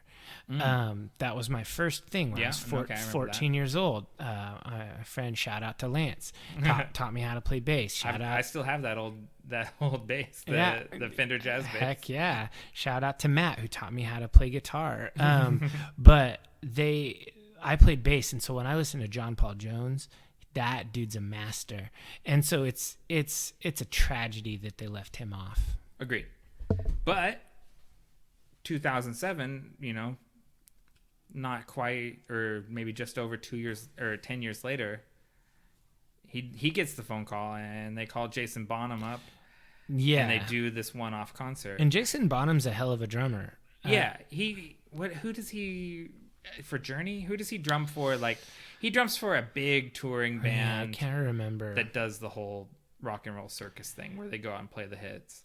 I can't remember, but one of the things that stuck with me for that was they actually showed, because this isn't a live concert, the first Dazed and Confused is all clips.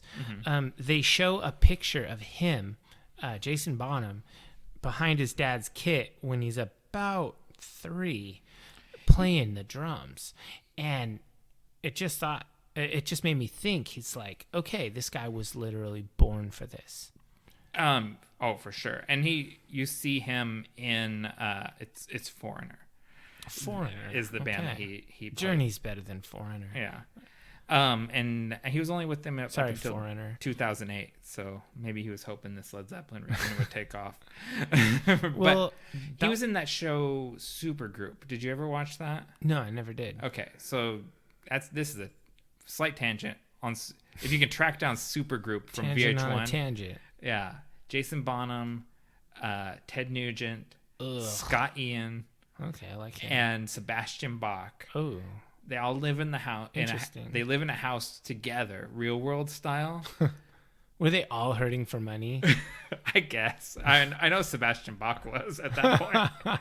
But they all live in a house together, real world style, and have to form a band with each other and play a concert at the end of it. Like, that's the... Is it good?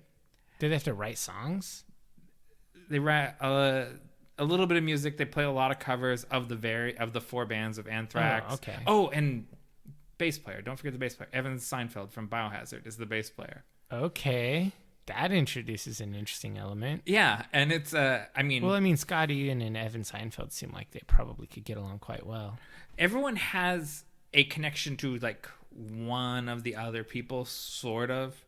But there's also plenty of friction. Ted Nugent, is a tough guy to deal with. Everyone hates Ted Nugent. But everyone in rock and roll, you have to kind of also respect Uncle Ted. Cat scratch fever, I mean. Yeah. We all hate and love Ted Nugent. I think that's sort of, it's like... I'm like 70-30. On the hate? I hate 70 him. on the hate? I don't love his music enough to forgive his horrible views on the world. He just gets more and more hateable. Yeah. But anyways, that was my introduction to Jason Bonham, was Supergroup. Okay. Because Jason Bonham lived there in the house. And I just thought it was really an interesting thing. No one was talking about the bands that he had been in. Jason Bonham was there almost representing Led Zeppelin. Because he was John Bonham's kid. Yeah. And so, like, when they play their concert and everyone is they all, like, pick a cover song from their band to play. Mm-hmm. They played a Led Zeppelin song. They didn't play a Bonham song. They didn't play a Foreigner song. Interesting. They played a Led Zeppelin song for Jason Bonham, and it's like what a legacy it's to be buried under. Also, like, he can't really get out beyond it. Yeah, I know. Just a life of touring musician and doing, always having a job. Let's cry for Jason Bonham. Yeah, whatever. Anyway. So I guess my last bullet point here for this one, before we wrap this overly long discussion we literally talked about the documentary for as long as the documentary is. I just want to put that out there. We had tangents. You could have watched it in the time that you listened to us. It would be time better served if you watched that movie instead of listening. We're really interesting. Not really. Anyway, I said that at the time when that concert came, I wanted to go to it so bad. I wanted to go to that Led Zeppelin reunion show. I remember wanting it so bad and waiting for when they would release tickets. And then when they did, not getting one because I didn't have a lot of money at the time. What year was that show? 2007. 2007, yeah. So I was just getting out of the Army, contextually. I didn't have a lot of cash. I was living... kind of hand to mouth working. I was working crappy job, getting ready to go to college actually. And so I could not afford the aftermarket tickets, let alone the flight to go there. Yeah. And that was a deep regret of mine at the time. And I always thought to myself, once a band kind of breaks the seal on doing a reunion, they always do more. Yeah. Which we got into that with the Misfits. Yeah, and I went to the Emperor reunion show in Norway. I went to that, and it was their first reunion, and they had no plans to do more. They did more. And I just thought to myself, everyone else does. Everyone does. And I was like, I will see Led Zeppelin. I'll get some money and I'll go see Led Zeppelin. They never did another damn show. I've never seen Led Zeppelin. And that's a huge regret as far as you and I are live music people. I have friends who never go to live music, but literally every band I like with, I can count them on one hand that I haven't seen of bands I like. I've seen everyone. I would have loved. I travel to see bands. Yeah, I would have loved to have seen that Zeppelin show too, and I had the same thought that there's no way they're just going to do a one-off in England. They will at least come to the States and do. They'll go to Madison Square Garden. Yeah, Conquering Heroes returning home. And I would go to that. Yeah, right now. I don't know. Well, what would you pay for a Zeppelin ticket? Not counting hotel, not counting flight, just the ticket. What's your top dollar? Well, and I'll be realistic because I've got to sell this to my wife. I think they would let us go, just the two of us, and as kind of like actually, I think it would probably end up being the two of us. I don't think Lisa's particularly interested in going. That'll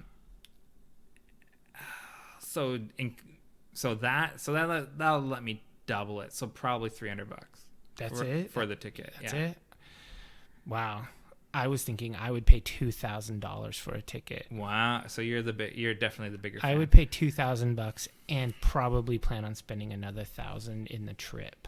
Maybe $2,000 because we're gonna have to fly to New York. And it's gonna be crowded. We're gonna get Airbnb in Brooklyn. Well, I feel like train. Yeah, for sure. I feel like I've been burned on these. Like the Police did a tour, and they even came near us, but I couldn't afford the ticket. It was $400. Yeah. And nowadays, I would pay $400 to see the Police, like right now. But I'm just like a regular middle class working guy. I would save it. I would do it. But for Led Zeppelin, oh fuck yeah, I'd put it on a credit card if I had to. It's Zeppelin. Yeah, no, I said fuck the Police when that tour came around. I love the Police. I know you, and I love the Police. I've come around to quite a ways on the Police, but yeah, I this is my own shortcoming. I have a hard time shaking my punk rock sensibility when it comes to concert tickets. How much did we pay for the Misfits though? Just over 100. It 100, yeah. And that's true. That's cheap. I have a hard time going beyond that. And I'd pay that to see the Misfits again, or Metallica, or other big bands that I like. I'm paying more to see Psycho. I listened to our early episodes, and I mentioned going to see Psycho Las Vegas so I could see Emperor and all those other bands. But turns out it's been postponed to 2021. Thanks, Corona. Thanks, coronavirus. I blame President Trump. Anyway, I'm still gonna pay to go see them in 2021. I just have a tough time. It's like in my head I have that Fugazi, Ian MacKaye mentality. Shows are $5, and so it's like that's true. But like when shirts used to be $10. Yeah, well, I understand inflation, and I understand why the cost of all of this stuff has to go up, and plus album sales are in the toilet, and so the bands. This is really how they pay their bills is with they're like touring. A circus, really. They only make money off the tour. Yeah, and so I get all of that, but I just have this knee jerk. If something's over $25, my mind says no. Even though, like, what I would spend, what I've thrown $100 away on is shameful. If we made a list of the stupidest ways to spend $100, I would be ashamed to read it out loud on this podcast. Yeah, exactly. I mean, I'll just say this right now. This is just me, not Dave. Portland, Oregon is the strip club capital of the world, and I have tossed away embarrassing amounts of money in one evening with nothing to show for it. But, See that Nick, a well polished lap. I think for sure. I've seen him do it. I've never really got into it like that, but I can say that my weakness as far as throwing away money, just like buckets full of money, is nerd toys and books. Yeah. I've thousands upon thousands of dollars for nerd toys and books. And I have a room, literally a room full of comic books and toys. But you wouldn't spend $2,000 on Led Zeppelin. I know. I can't get my mind right about it. I don't know what that is. I'm trying to open myself up to wasting money on live music also. Yeah. I have an interesting perspective, I guess, that I learned from my wife, is that money is better spent on experiences than on things. That goes back to the strip club thing. Oh yeah, you win. I doff my fedora. Spend money on experiences. All right. Well, that was a really good way to end that. Oh, you got more? No, you got more? Because I had one last quote from Robert Plant, because he just adamantly says, "I am retired." At the end of that, like, as far as he's concerned, he's done. I wonder if he knows how much money he could make if he played again. I think he does. I think he knows, because it's absurd amounts of money. That's true. All right. Well, Dazed and Confused was super interesting, and we spent a lot of time talking about it. Mm-hmm. So let's go ahead and segue into the next documentary. The song remains the same. So this 1976 concert film directed by Peter Clifton and Joe Massot, ostensibly documenting a three-night stand at Madison Square Garden. It's actually a little more complicated than that, as additional reshoots were done at Shepperton Studios. Sure. So it opens up, and it's got this gangster movie montage. It's quiet, like nobody's talking. It's basically like a silent movie, and it heavily features the band's manager in the opening of the film. Well, both managers. So you got two guys. Peter Grant is the band manager, and Richard Cole is the tour manager. And they're two gangsters, and they go out and they're literal gangsters. Yeah, at this point, the 1970s version of 1930s gangsters is what I wrote down. Yeah, they got like Tommy guns, and they have like old cars and all of that. And it's like it takes forever basically for them to actually get to the band, and it's almost like they did a silent movie montage where they were showing them setting up a tour. Okay, so you got it. So yeah, it took me a couple watches through to understand this is a metaphor. Yeah. So this whole gangster scene is a metaphor for what Richard Cole and Peter Grant do, which is essentially book an American tour for them, and they do it by being gangsters apparently, and they roll in to this room where all sorts of characters are playing cards. It's like Dick Tracy villains. It's really cheesy. There's a guy with a blank face, and there's a werewolf, and there's swastikas on everything, and it's very weird. But I think they represent the powers that be in the music industry. Yeah. They were trying to be really art house with this. Yeah. But it's a wide miss. It's very silly. This is a total it's like they tried to shoot a 3-point shot but missed it all, just an air ball. It was just not good. But it's and you're a fan of The Room. I love The Room. This has that same quality where, although it's a total disaster, they are having a good time making it, and they mean something with it, and so it's enjoyable to watch. So when they start shooting up this room full of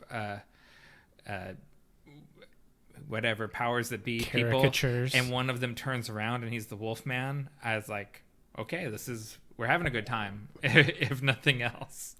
Yeah, I got it. I got what they were doing. And then after they did that, they had kind of these interesting montages with each of the 4 band members kind of each getting the word that a tour is going to happen. Yeah. After their gangster management sets it up. Yeah, it kind of they do the gangster thing, which I thought reminded me very much of the NWA Video Appetite for Destruction, where NWA are dressed like 1930s gangsters. Yeah. They get in almost the exact same car and shoot up a card game. Like there's a lot of parallels. But for another time. The montage sort of wraps, and then you get a picture of real Peter Grant talking on the phone, like smiling and setting up the tour, and then telegrams go out to the band. Yeah, and it's like Plant is at the river with his kids, naked kids playing in a river. Yeah, I wrote Robert Plant definitely would have overshared his kids' lives on social media.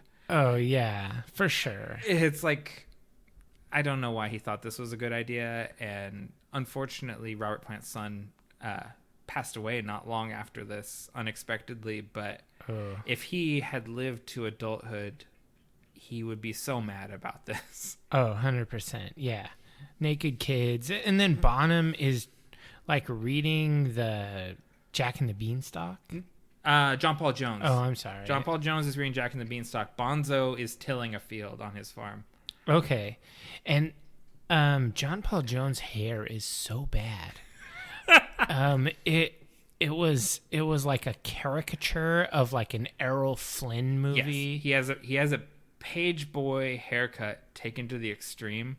Like we all know if you don't know a page boy haircut, think He-Man and the Masters of the Universe. Mm-hmm.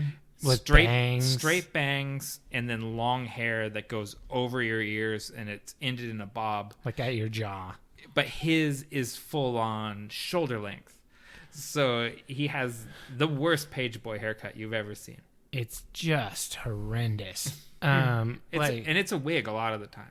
Oh, is it? Yeah, he did that on purpose. Yeah, because he cut his hair, and for continuity's sake, he wears a wig so that he has... John Paul Jones actually is a complete shitter in this movie. He's the only one that refuses to stay in costume.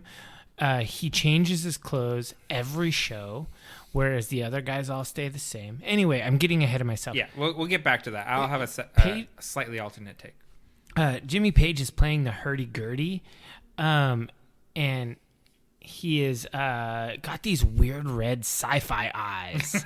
Like everyone else is all like wholesome in their life, doing like regular stuff, but Jimmy Page is like this weird alien hurdy-gurdy master. I don't get it. I thought that was really interesting too. So we're at everyone has bought a country estate at this point in the band. They've been very financially successful.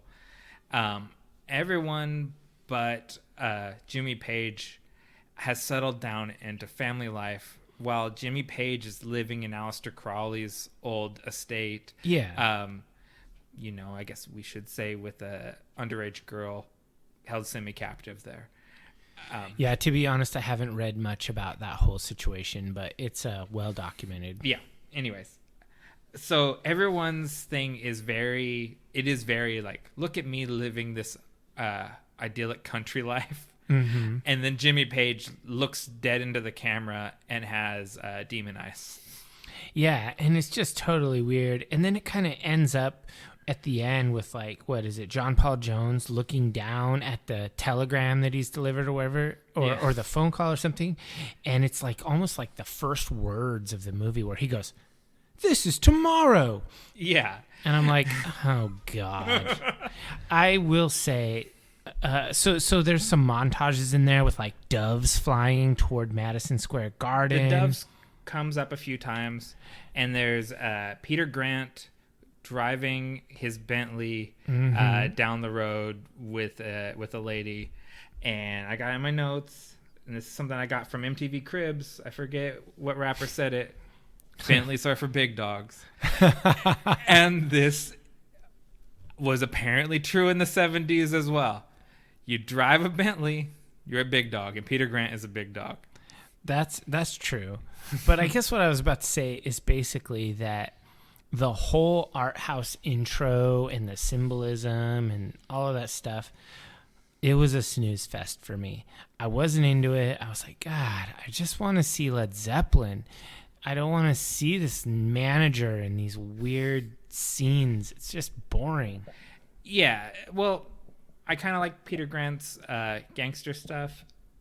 I don't think that the slice of life for the band really lands. You're never convinced. It's not convincing at all. That this is really what it's like for Led Zeppelin.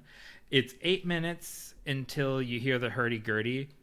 And I have in here, because the hurdy-gurdy starts playing and they show two black swans. Mm-hmm. Of course, their record label, their vanity label was Swan Song. So that's like, it's very film school. Oh, you know what I mean? Like, they're being very heavy-handed with all this stuff. But it's 8 minutes until the hurdy-gurdy, and it's 11 minutes till you hear any Led Zeppelin music. See, I actually had it to where it was almost 13 minutes until the first actual live clip of Led Zeppelin playing music. It was like 12 minutes and 55 seconds or something. I know because I looked down because I kept thinking, wow, is this because I have ADHD, or is this because modern music, modern television is cut much differently? But almost always you get to the goods pretty fast.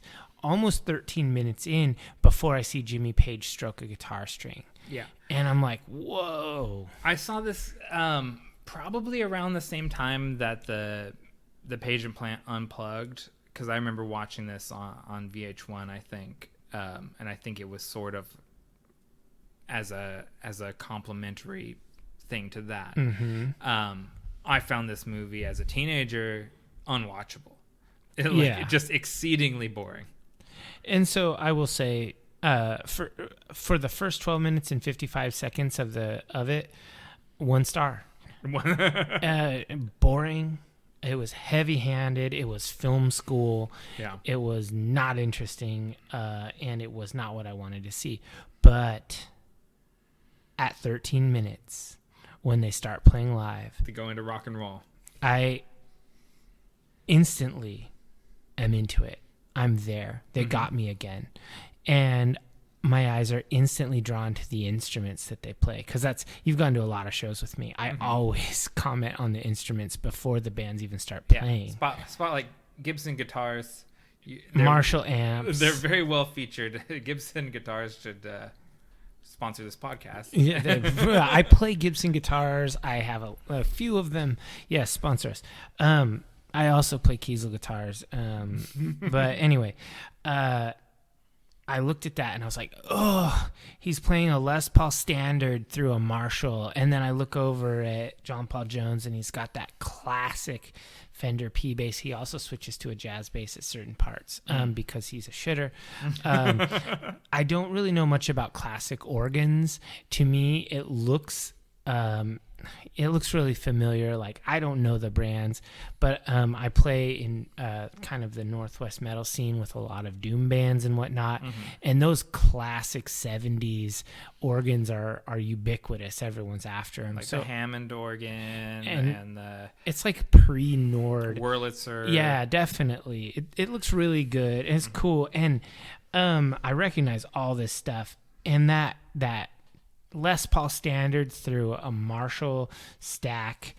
I couldn't actually see what the head was. It looked like it looked like a 800, but I couldn't tell. Anyway, that's like still the gold standard. Like, I'm not saying that every rock or metal guy plays through one, but that's what you're compared to.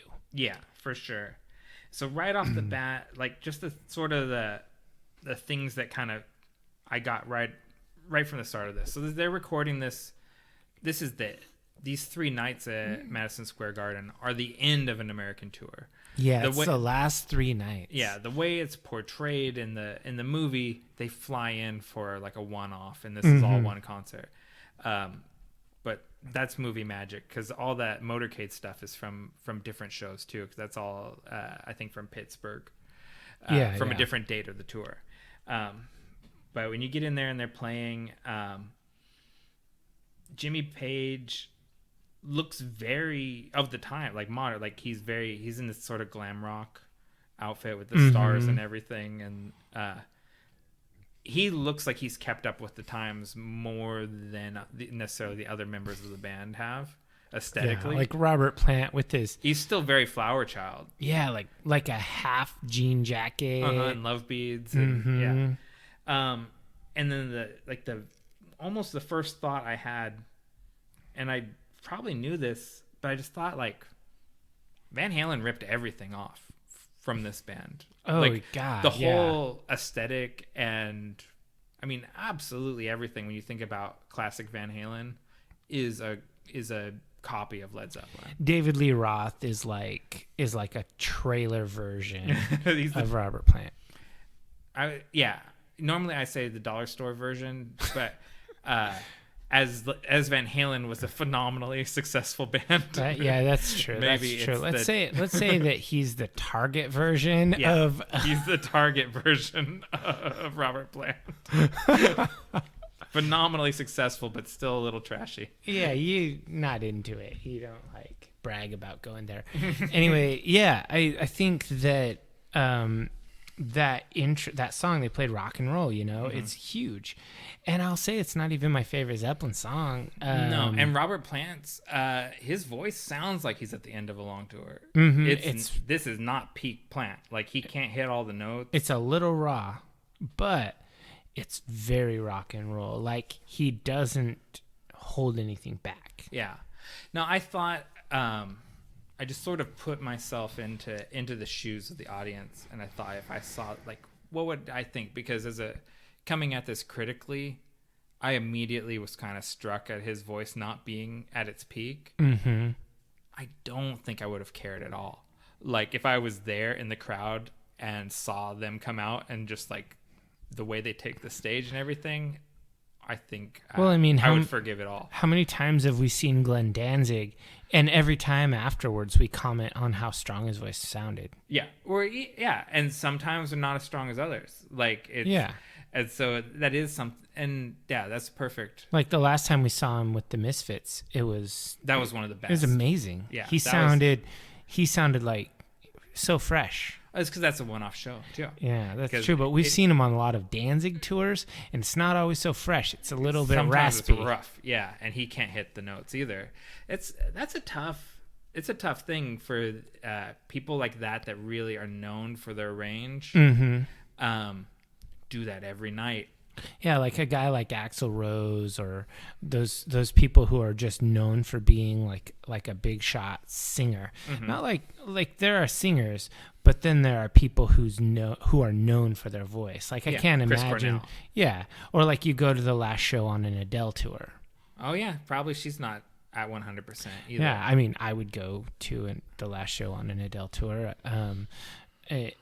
Just to hear, but it's definitely going to have that more raw sound, just like this show. And I don't have like a million bullet points for this one, because by and large it's them just playing rock and roll songs, and then sometimes there's cut scenes between songs where there's art house footage that's really, most of it's unremarkable to me. I didn't even take many notes, and I'm like a note taker. I have pages of notes for almost everything, but it just wasn't interesting to me. I was actually more interested in the cuts that were backstage or not interviews, but just backstage footage, real people. Yeah, so that's shortly after Rock and Roll. Maybe we get 2 songs in, and then we cut to backstage, and we cut to Peter Grant being a gangster.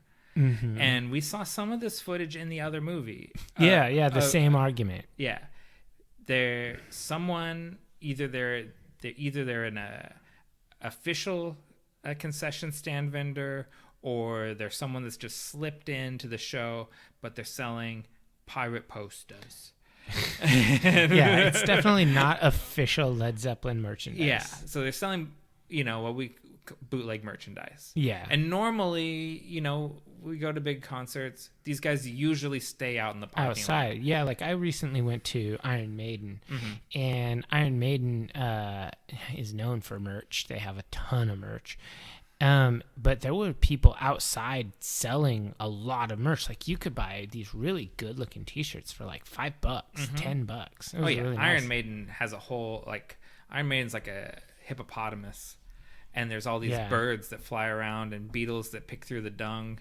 I'll say I bought an official Iron Maiden shirt from Inside because I didn't want to support those guys. I wanted them to go out of business. I know they're not going to go out of business, but I want them to. But anyways, these bootleggers, they've made it into the show.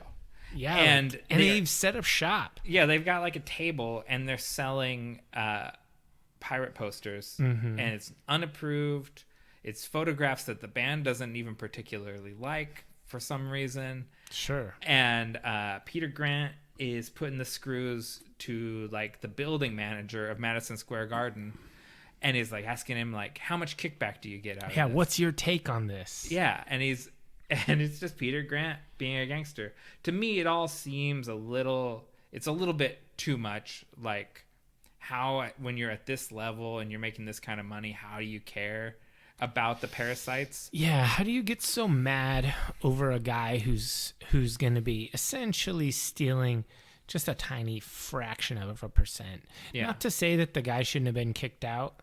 Oh, sure. But I don't know why Peter Grant is putting the screws to the building manager of Madison Square Garden. Yeah, and one of the security guards, and he's talking about, one night he's the head of security, and next night he's guarding the band's dressing room, and it's like, what's this guy's job really?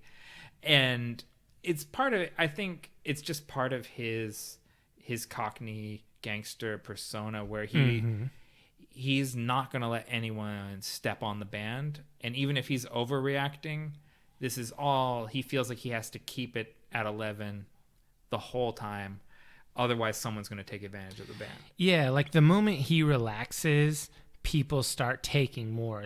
The give an inch, take a mile idea. And they kind of cut to him telling Robert Plant what's going on. And Robert Plant asks, like, what pictures are they using?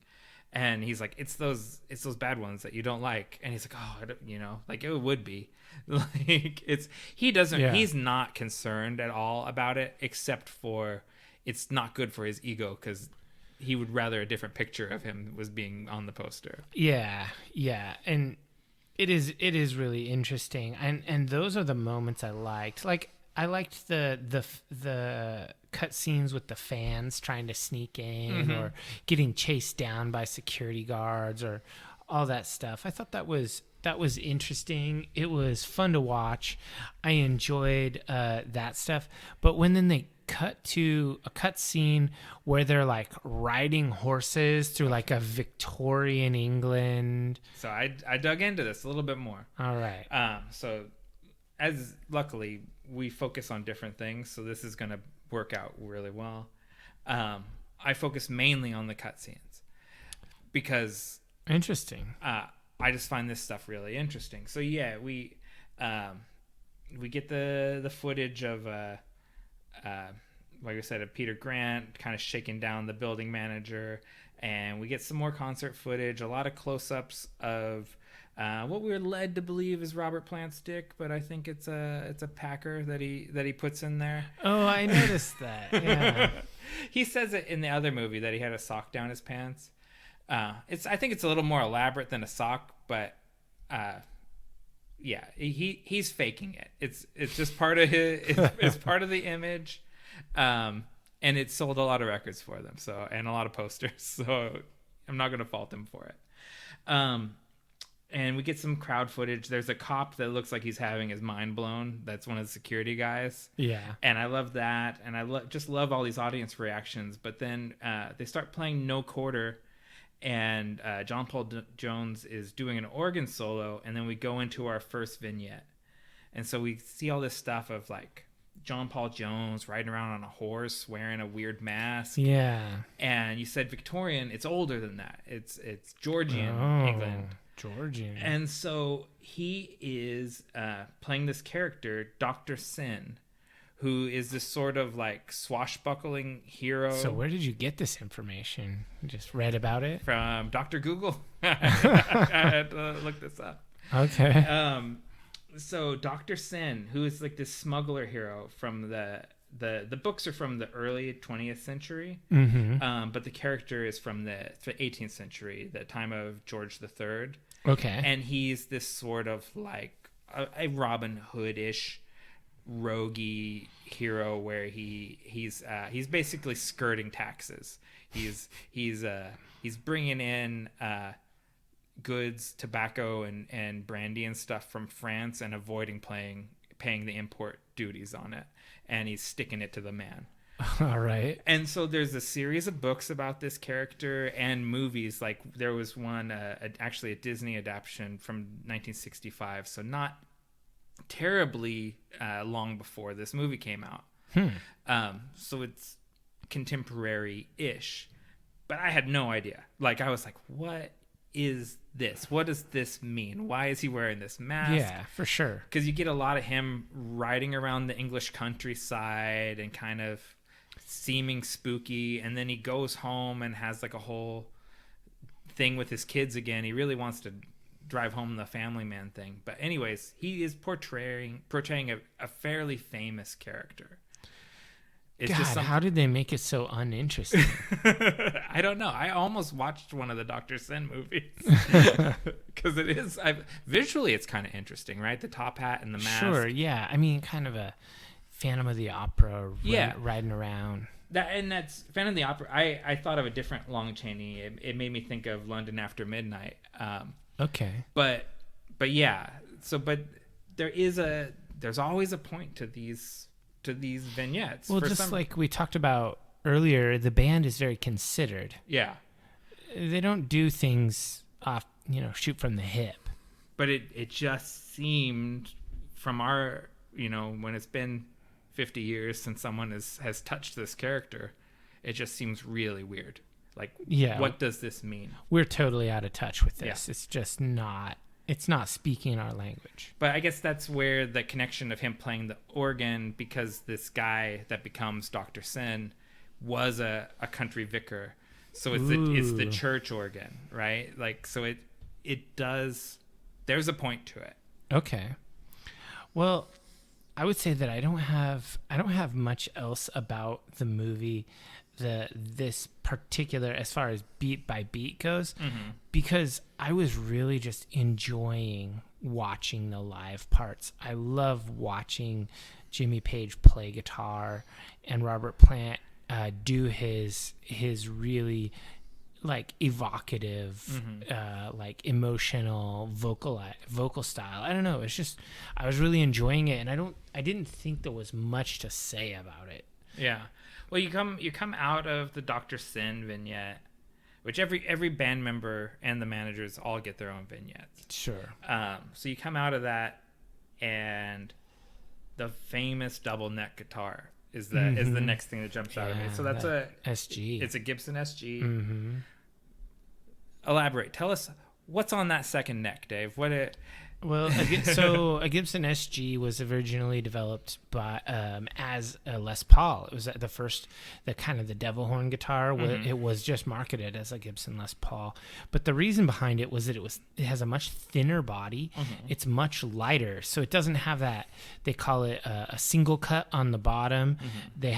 So it has actually a double cut on the top, so it actually removes more body wood. Yeah. Guitar players that hurt their back switch to Gibson SG. They go from the Les Paul to the SG. Or something similar, for sure. And so the idea is here, you wouldn't make a double neck Les Paul. It would just be a huge slab of wood. So you make a double neck SG, and the top guitar is a 12-string guitar. It's an electric 12-string. So if you're not sure what a 12-string is, it's basically... they're strings that are doubled, so you play them in courses. So you play it like a 6-string guitar, but it has an octave string.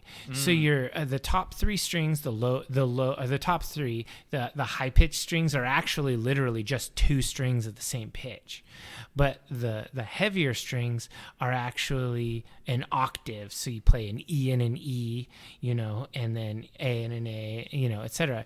So those guitars are just 12 strings that it makes that really nice kind of chorus effect automatically. And so he plays those for most of the clean parts. Similar to double tracking the guitar in a recording? Not really, because when you double track, you're usually playing the same thing. If you played the same thing but like an octave up, maybe it's similar to like an auto harmony, I guess. Okay. That's the reason why when people play a 12-string acoustic, it kind of has like an ethereal sound to it, like a fae or fairy kind of thing. So anyway, yeah, he made that thing famous by playing that double neck guitar. And I looked at that and I was like, wow, that's really cool. And I've thought, every guitar player has thought about, hey, I should get a double neck. And then I thought, nah, I'd never use it, bro. It's one of those things as a non-guitar player, it's very, it's very easy to impress someone. So the double neck guitar, it's almost like you're saying, I'm twice as good at playing guitar as someone that plays a one neck guitar. You only ever play one neck at a time, though. Yeah. And it's sort of like the same thing where, I don't know if you remember those videos, like Carlos Santana he'd put his guitar down to the side and walk up to an acoustic that's on a stand, and he would play it, and then he'd step back and pull up his electric and play the solo. Same exact thing. Same principle, but you can only play one of the 2 necks at a time unless you're like some superhero that's doing fretboard tapping or something on 2 different fretboards. But anyway. Like Eddie Van Halen. Eddie Van Halen, or what's the guy from... there's a famous 80s shredder that had the 4-necked guitar that he spins it around. Yeah, I have the picture in my head instantly, but I don't know who that is. Yeah, and he has one of those pseudo-classical names. I can't even remember. Oh, is it one of the, like, Yngwie or not one of those guys? No, I can't even remember. I won't even try. MSG? No. Okay, we're not gonna... That's Madison Square Garden. What's the guy, his name has a logo? I don't know. Okay. Anyways, we're not going to go on a digression about that because it's time for our second vignette. Oh, God. You have all of these vignettes? Okay. I do. Okay, hit me with them because I found them dreadful. So, the second vignette, the song remains the same. This kind of comes out of the double neck guitar portion. We go in to Robert Plant as his, questing knight, right? Like, I put Arthurian ? And I also put, is Robert Plant Welsh? Why is he has a Welsh flag on his little skiff while he's out sailing? Yeah, that's interesting. So I don't know, but anyways, he's on a quest. He has like a whole fantasy scene, and we're getting into how these people see themselves. I think so. John Paul Jones, he's this sort of swashbuckling hero, but then that goes home to his kids at night, basically. Sure. Like he's having his cake and eating it too. Very believable. Right?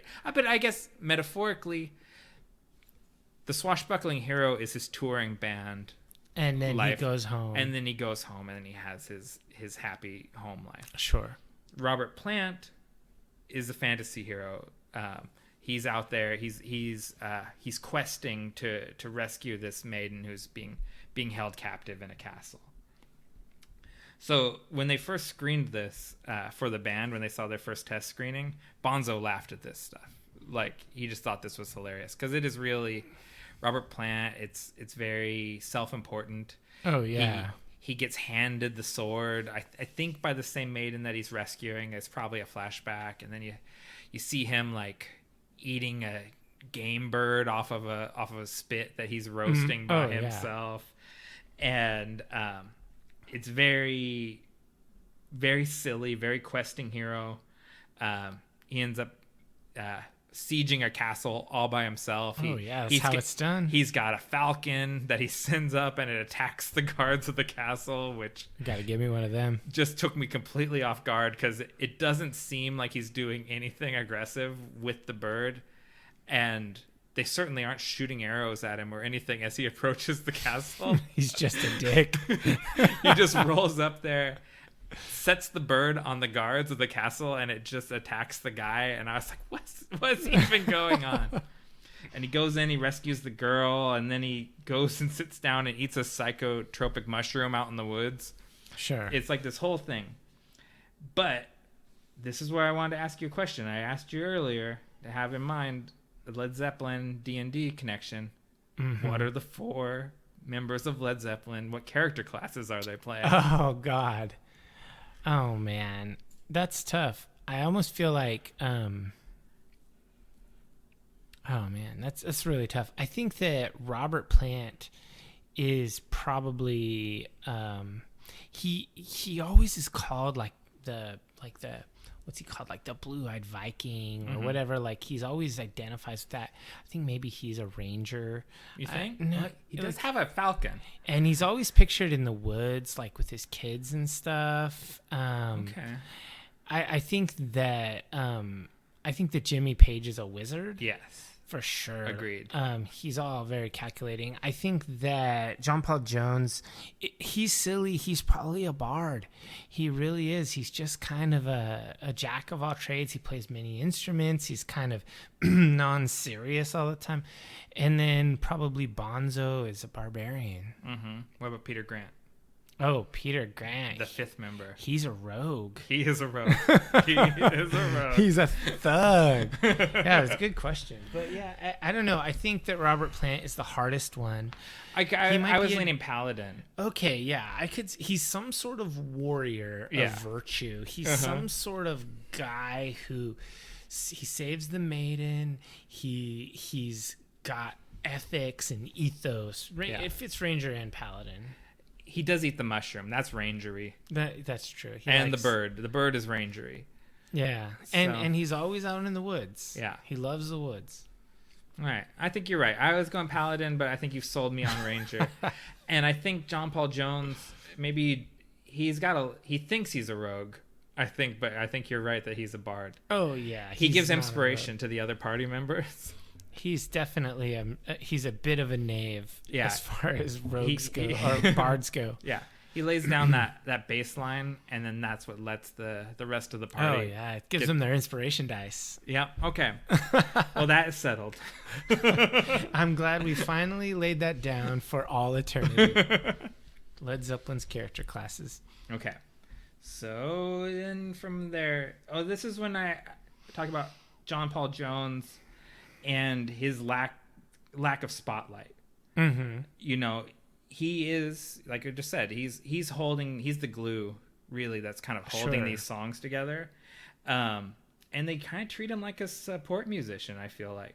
And that's a weird dynamic. Yeah, he is really good, and his bass lines fit so perfectly. I've played in a lot of bands where you had 2 guitar players, and whenever you play with only one guitar player, the bass player really stands out, and they have to be on it in order to really hold up everything. Yeah. If you have 2 guitar players, you can have one of the guitar players really kind of holding down the middle. But if you have just one, especially a guitar player who loves to play crazy melodic stuff and crazy leads and insane things like Jimmy Page, you have to have a bass player who's just beyond competent and good at holding it down, locking in with the drummer. And that's why it was no surprise to me that he was standing back there right next to John Bonham. Oh, yeah. They have constant eye contact with each other, too. Like, they're always looking over at each other. Did you catch Bonzo mouthing stuff through the whole performance? Yeah, for sure. So he's not saying the lyrics of the songs. What do you think? What's he saying to himself? Is he counting? Is he making sounds like boom, boom, bap, kind of sounds? I don't think so. I think he's either counting or he's saying verbal cues.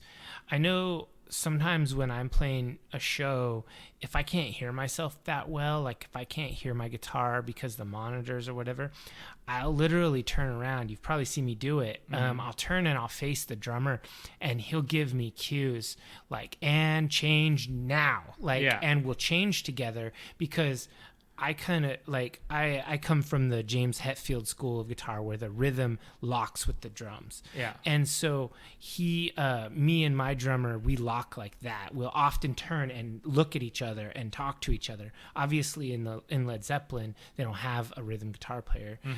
My band doesn't truly do rhythm and lead split. We both do both, but I really like to be in the pocket with the drummer, just like John Paul does. So I think that's what's happening there. I think that's drummer to bass player communication. Cues. Yeah. Okay. Yeah, because he's always saying something, and so I was just like, what is going on there? He could also be counting. I know a lot of drummers do count. Yeah, it didn't look like that. Like, I'm not a lip reader, but it didn't look like a 1, 2, 3 sort of thing. It looked like he is saying things. I've also seen some people sing along, but it didn't look like he was singing along. No, it was not that either. Like, I was watching, God, what band was it? I went to a show fairly recently, and the drummer was singing right along, and I was like kind of surprised by it. It was interesting. It's another way.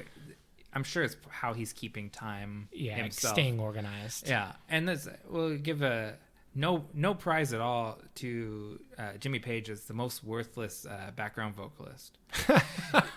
Yeah, not very important. He comes up to the microphone and like he's saying something, and no sound comes out. It's really faint. Yeah, and it's like, you could just take that mic away. It doesn't need to be there. Yeah, why couldn't John Paul Jones do that? I don't know. Maybe he doesn't have a good voice. Maybe Jimmy Page doesn't, because you can't hear his voice. That's true. Maybe they just cut him. Yeah. I don't know. But yeah, they do Dazed and Confused, and then after that the violin bow comes out. Yeah, that's pretty interesting. And one of the things you notice that I noticed was they don't do a lot of guitar switching in this show. He really stays with that kind of what's it called? They call it it's like a yellow to red burst. Yeah, it's like a honey burst. That's what it's called. Starburst? Sunburst. Sunburst, honeyburst. It's one of those old vintage Gibson standard things. He's got one of those, and he's got a red one. Yeah, and he doesn't switch a lot. And it seemed to me like he had more than one of that same kind of honeyburst finish, because once you play a guitar with a bow, because the bow, if you actually just take a bow and you touch it, I know this, my wife plays viola and violin and cello and whatnot, it has this sticky stuff on it called rosin. And so that's how it drags across the strings. Is it like wax, or what is that? It's I don't even know. It's like pitch. Okay. And so like when it pulls across the strings, it makes that like that dragging sound. Yeah. And so if you have a clean bow, it makes no sound. It's just shh, shh, shh, shh, shh across the strings. So it has to have that extra friction. Anyway, it got me thinking. I was like, oh man, he's getting his guitar strings so nasty. And so the first thing I thought when I was watching that was like, oh man, he has to have a dedicated guitar. This is the guitar I play with a bow. Interesting. Because is he playing the red one or the sunburst? The sunburst one. He's playing the sunburst. Or the honeyburst. I'm gonna have to look this up. I don't. I have a black Les Paul and I have a silver burst Explorer. I would like a silver burst Les Paul, but I definitely don't like those red to yellow finishes. I think the tobacco burst looks really good. Again, Les Paul guitars. Feel free, sponsor us. I will play the hell out of it. I'll even play it on the podcast. I don't play guitar, but I'll go ahead and recommend you. I know a lot for someone who's never played a guitar in his life. I ramble a lot. But yeah, anyway, so yeah, that violin blow thing is really interesting. And nowadays they actually make a tool that simulates that sound called an EBow. Mm-hmm. It electronically, with magnets, vibrates the string. You hold it above the string and it vibrates it back and forth. So it gives you the constant sound like a bow. So you can fret it around and it will move like a single bow pull. So it's interesting. The person that sort of guitar playing makes me think of slightly more contemporary is Tom Morello. Okay, how he's just like totally outside the box. Yeah, and I remember there's some Rage Against the Machine songs where he like pulls the plug out of the guitar and plays the strings with the plug. Yeah, and does weird things like that. Sort of like, what other sounds can I make the guitar make mentality. Jimi Hendrix was really big on that. Like anything he can do to make the guitar make different sounds. Oh, totally, yeah. And I guess that's contemporary to Jimmy Page. Like for sure. They rubbed elbows a little bit. And then after that, now we get into to Jimmy Page's vignette, which I thought is sort of an interesting one. This is out. It's out in his estate in Scotland, and it's him like he's climbing up a mountaintop, and he meets the hermit from Led Zeppelin 4, the tarot card character. And big twist, the hermit is him, but really old. Oh, and, no. And then the hermit goes through all the stages of life until he's a fetus, and then he turns back into an old man and gets a sword out, and there's a kind of a Technicolor thing while he waves the sword around. I hate 70s Technicolor. I just want to put that out you there. Don't like those effects? Yeah, I hate it. To us, it looks very like public access, but it probably is kind of near the edge of visual effects of the time, right? Like, yeah, judging it by modern standards, it's lame. But even as a kid, I was like, "What's happening?" Like when I'd see those weird Technicolor effects. But I thought this one. For whatever reason, this was the one that kind of like I remembered from when I'd seen it as a kid. Oh. I think because he is the character from the album sleeve, not the cover of Zeppelin 4, but I think it's on the inside of the sleeve is the hermit where he's holding up the lamp at the top of the hill. Yeah, it's a callback for sure. Yeah, and so I thought, and there's a whole like urban legend. Maybe urban legend is not the right word, but you know how like people talk about rock band stuff and it goes word of mouth between fans and there's nothing really to back it.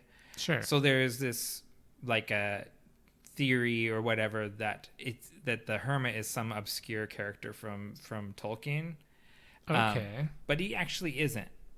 It has nothing to do with it, but that's just one of those things that for years people said that it was some Lord of the Rings character. Sure. I mean, a ring wraith or whatever. But, I mean, they touch on a lot of Tolkien, so yeah. It makes sense that people would theorize that. Yeah, and then after that we get to, a guy getting chased by the cops through Madison Square Garden. Yeah, that didn't make me happy, and given the modern... And I wondered what he did. Yeah, was he a thief? Was he fighting? Or is he just trying to, like, slip the barricade and get backstage or whatever? But yeah, they seem a little heavy-handed with him. They're too quick with the nightsticks. Yeah. And then we cut to like kind of not riot cops as we think of in the modern. They hadn't quite taken to dressing like stormtroopers just yet, but you get a bunch of cops that are out there on horses outside the music venue, who are there to beat up kids. Let's be real about it. Sure. And someone from off camera asks them like, "Are you expecting trouble?" And the cop will just say no comment. Like he's adamant, no comment. And the guy says, "No comment is more incriminating than a comment." I remember that. That was funny. Yeah, and so it's just like, it just seems so stupid. Like, what are they expecting that they're out there on horseback, like ready to just clobber kids? Yeah, that didn't make me happy given modern context, but it didn't surprise me.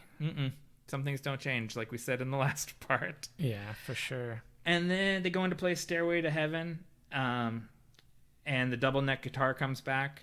And I always think, we hear Stairway to Heaven, I think of two things: Wayne's World, Of course. where he wants to play Stairway to Heaven, and they won't let him at the Guitar Center or whatever, and the last song at the high school dance. This was a long standing tradition from the late 70s all the way up until when I was in high school. That's the last song. The last song at the dance is Stairway to Heaven.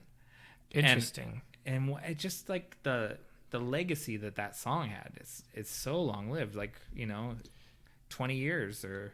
Yeah, I really enjoyed that, watching them play that song. Oh man,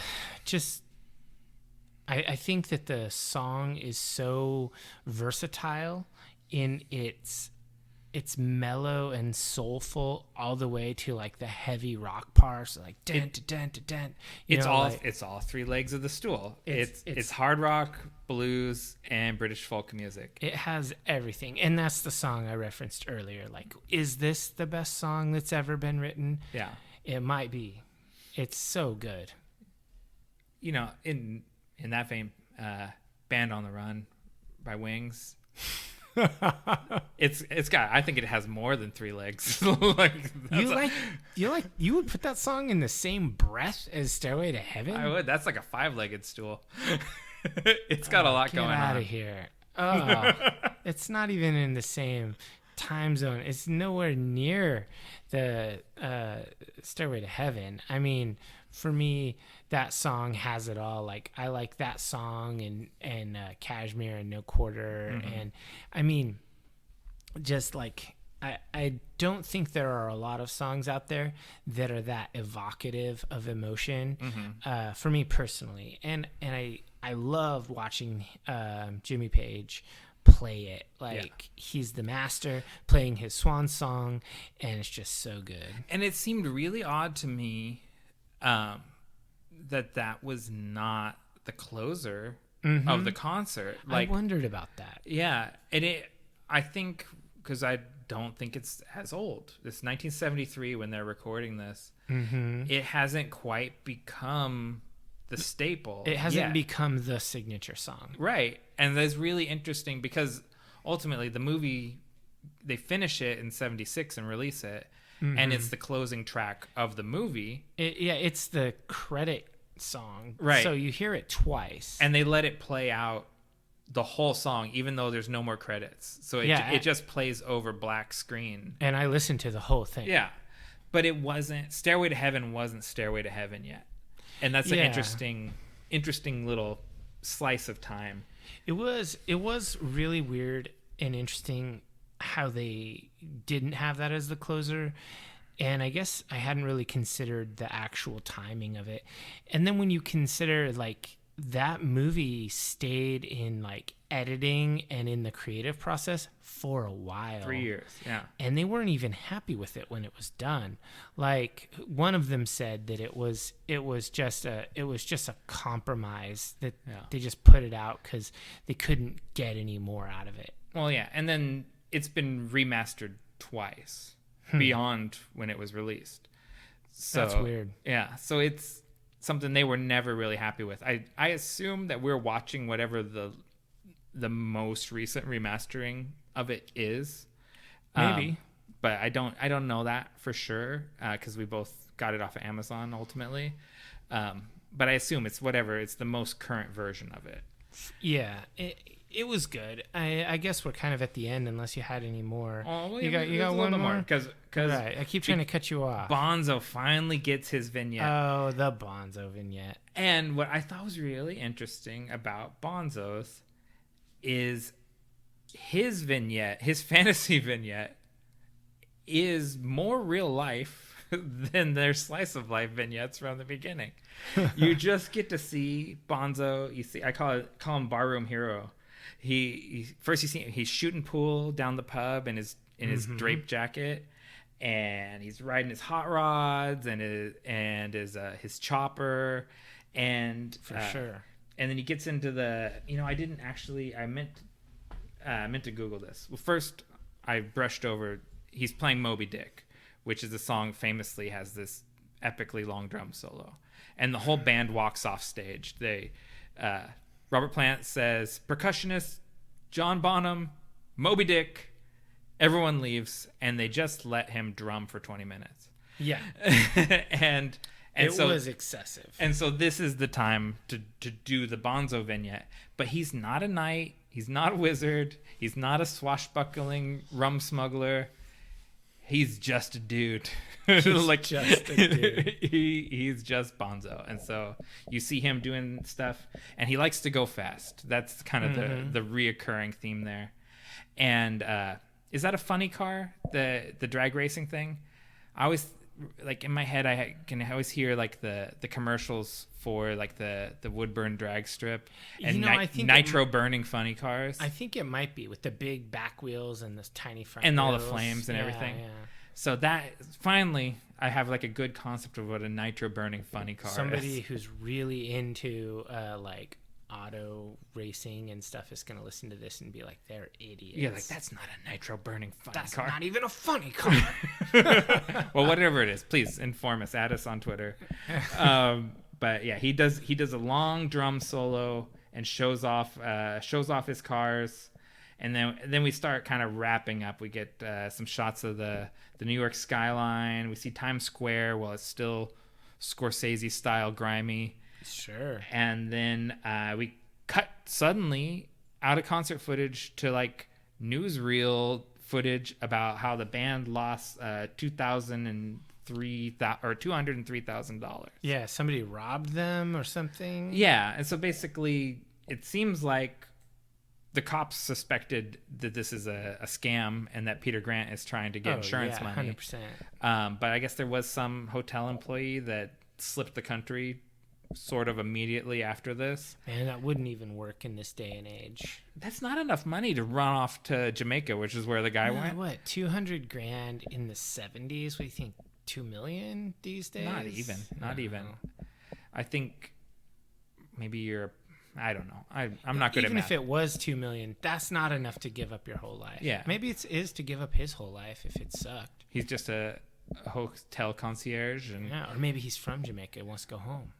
Yeah, and we don't know how far $200,000 goes in Jamaica, but True. Whatever.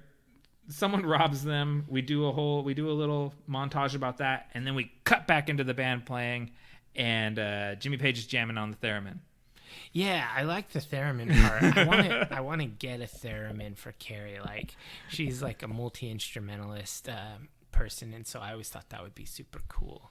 Yeah, and then I don't have much more after that. For some reason I queued in on they go into a traditional blues interlude, the song Boogie Woman, in the middle of the song that they were playing, but I didn't write down what song it was. A Whole Lot of Love.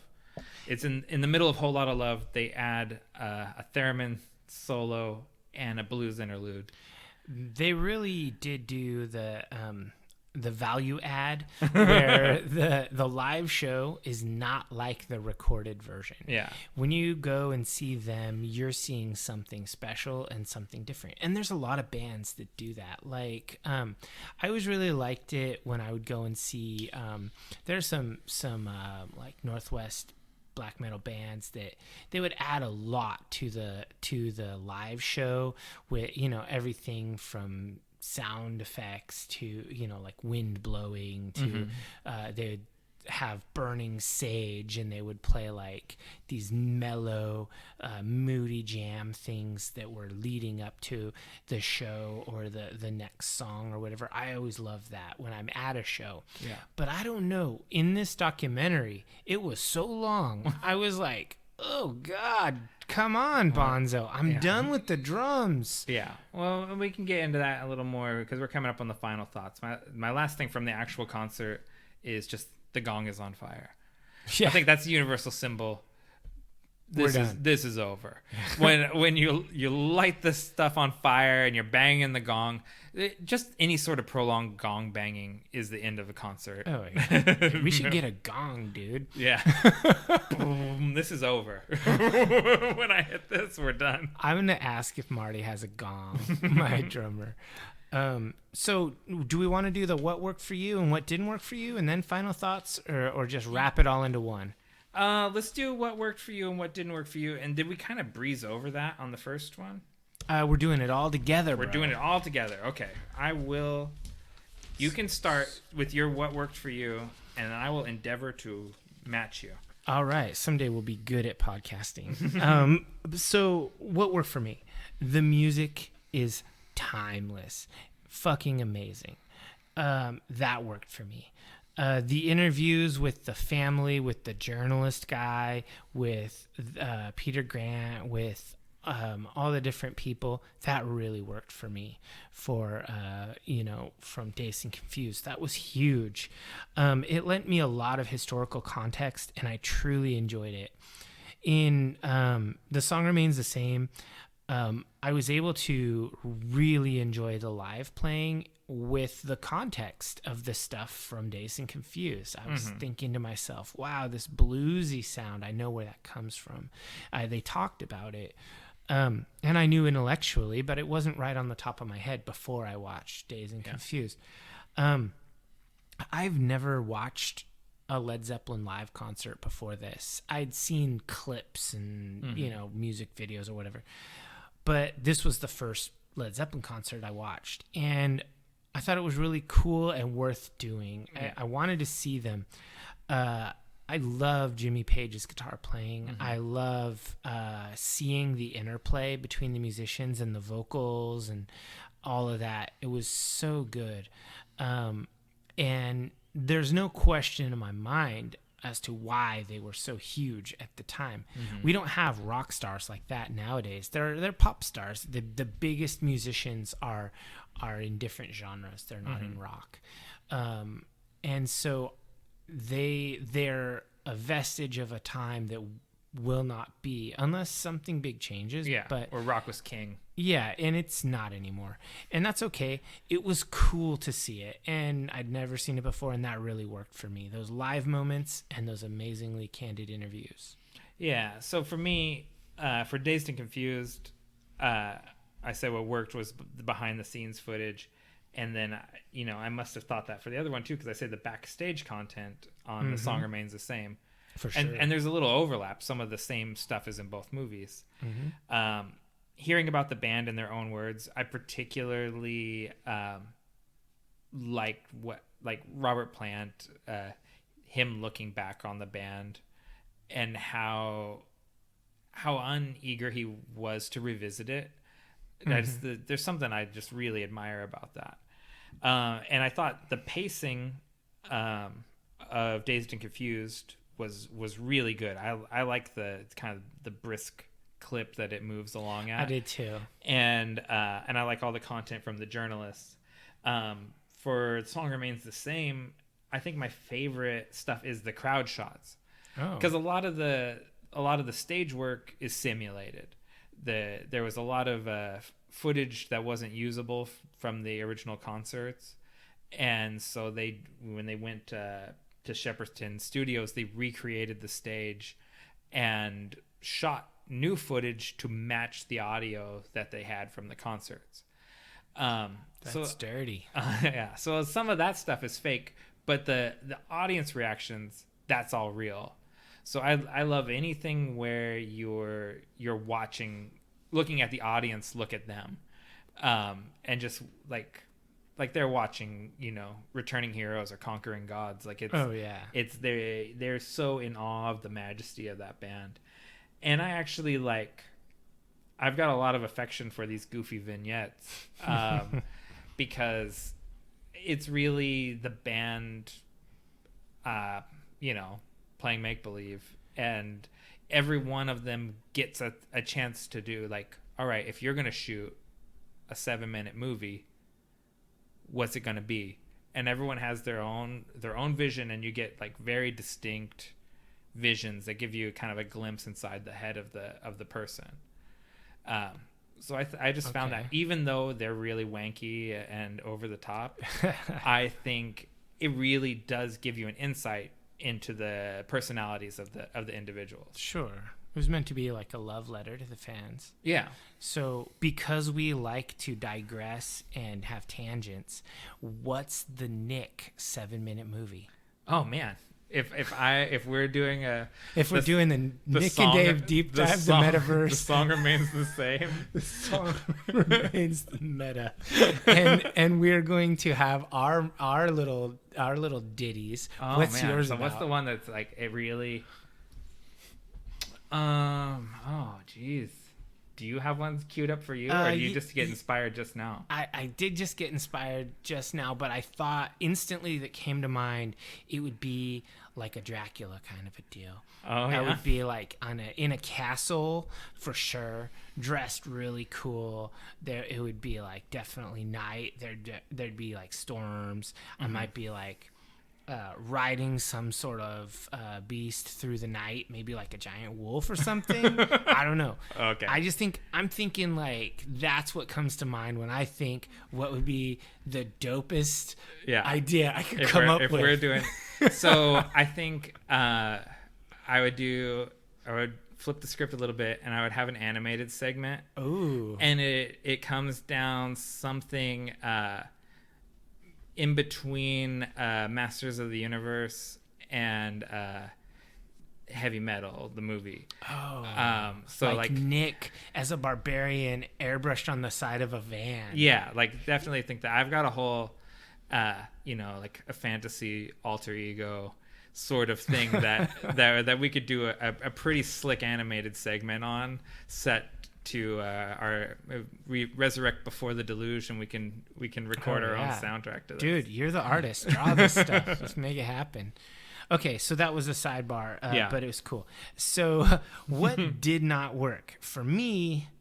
First of all, I want to say that I feel like they should have said something about the various scandals in Dazed and Confused, because that was the about place for it. That was the place. It was about the band. They didn't touch on any of that. I thought that was lame. The other thing was I pretty much said it during The Song Remains the Same multiple times. I was just bored by the art film material. Mm-hmm. It was just like, okay, moving on, but that's okay. I don't have to love everything. Yeah. I liked what I liked a lot. I also was a little bit bored with the super long drum and guitar solos. Now, I enjoy a good guitar solo, but when it's out of context, it's not in a song, it's not really my style. I wasn't really into it. But when you're the biggest band in the world and you're playing to a stadium of adoring fans, you just do whatever you want. Yeah. Like I remember watching, forever ago, the Metallica live shit Binge and Purge VHS cassettes, and Kirk Hammett drags one of his guitars behind him by the strap on the stage, and it's making all these sounds like as he goes downstairs. It's like gang, gang, gang. And it just reminded me of that. Like it's just like, I guess if thousands of people are cheering, you just do whatever you want. I guess, yeah. So Black Album Metallica is equivalent to Zeppelin for Led Zeppelin. Like, yeah, everyone it is was really into them it. at their peak commercial. Mm-hmm. For sure. Yeah. And those are the things that didn't really work for me. I don't love that stuff, but that didn't ruin this for me. So for me, what didn't work, if I am giving my most critical read of Dazed and Confused, I said it's like a company orientation video. Oh yeah. This is like very much like, welcome to being a Led Zeppelin employee. They're telling you it's the new fan welcome kit. Yeah, they're telling you about why we're so glad you've chosen Led Zeppelin, and we're glad to have you as part of the family. And sometimes the narration gets a little too public television sounding, but in general, that's not a big negative, but it kind of gets into like what you said about it's not hard hitting at all. They're not getting into anything uncomfortable. They're just, this is everything great about Led Zeppelin. Yeah, for sure. It was a little bit simplistic. Yeah. And then what didn't work for The Song Remains the Same.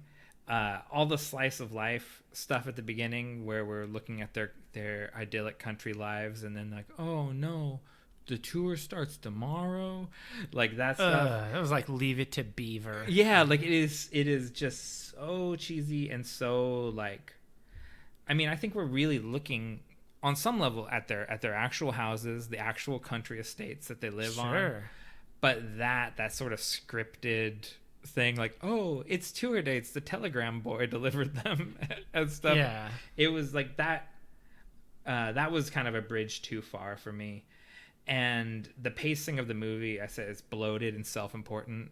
Oh yeah. That's okay though. Yeah, this is actually what Spinal Tap is making fun of. Like, literally, the band at this stage is the thing that Spinal Tap is emulating. Now I have to go back and watch Spinal Tap.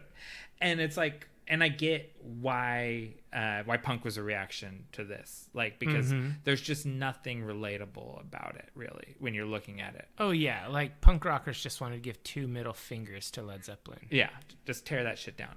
But not in the 70s, not in our era.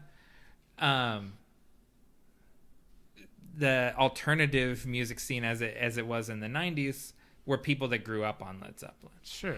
Like, I was thinking about, and this is a slight tangent, because we saw the Misfits recently, and I've heard lots of interviews with the various members, and Doyle talking about seeing Zeppelin play at Madison Square Garden. Oh man. So I'm not sure how many shows they played at Madison Square Garden, but it's possible little 13-year-old Doyle Wolfgang von Frankenstein is out in the audience at that concert. On that same tour, probably Henry Rollins and Ian MacKaye were seeing Led Zeppelin. So, like, for the later punk rockers, Led Zeppelin was a seminal band. It's just that it's that first wave that are at the exact same time as them that hated them. Yeah, I can see that. So, if that's all your what didn't work for you, do you have a proper personal highlight, like the one thing that stood out as your amazing moment? Of the whole thing, or both movies? All. It's a weird moment, but it's the sort of thing that you just experience at live concerts. And I said, one of my favorite things was the crowd shots. Mm-hmm. There's that moment when there's a police officer, a young cop there, probably under 21 or right at 21. Sure. With his jaw dropped. He is not watching the crowd. He's not doing his job at this point. He has gotten caught up in the Led Zeppelin ritual.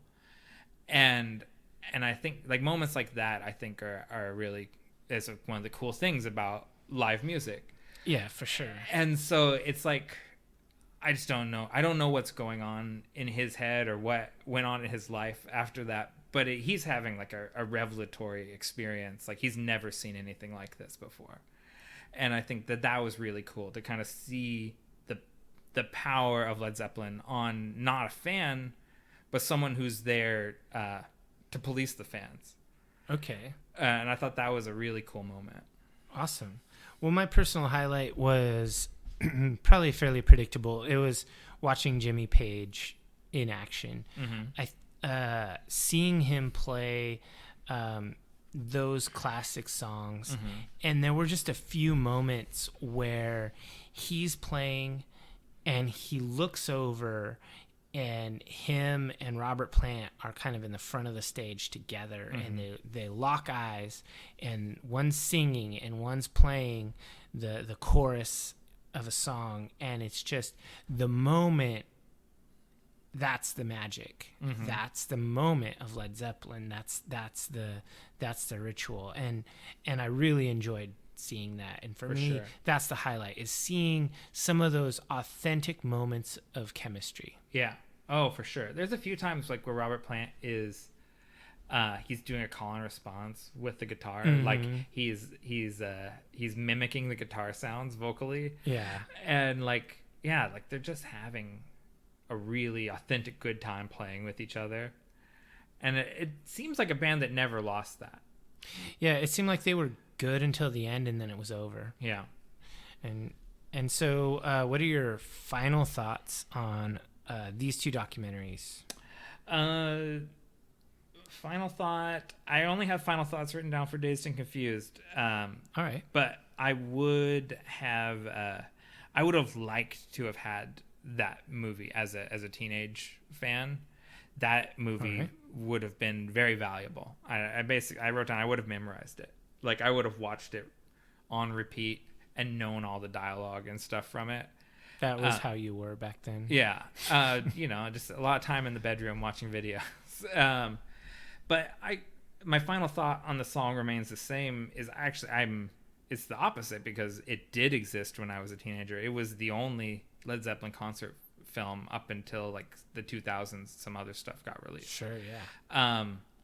And I didn't appreciate it at the time because it is so ponderous and weird and esoteric about stuff you don't care about. I can appreciate it a lot more now. Like it's much more interesting to me now with a little more patience, I guess, than it was at the time. All right. So I kind of did a final thoughts combining them, and I wrote here that there are moments in the song Remains the Same where I was like bobbing my head and tapping my toe and even singing along, and I really loved the music. Mm-hmm. But then there were also moments when I was checking my watch.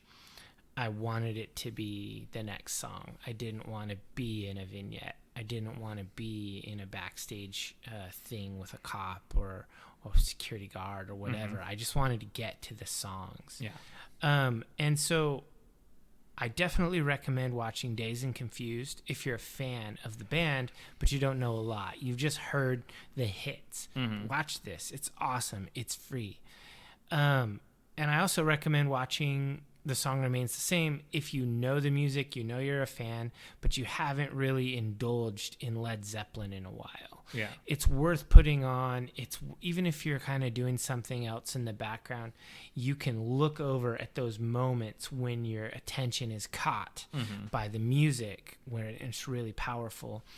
I definitely give Dazed and Confused my full support, and I give The Song Remains the Same a recommendation with the caveat that unless you're a true diehard, there will be moments when you aren't truly enjoying it.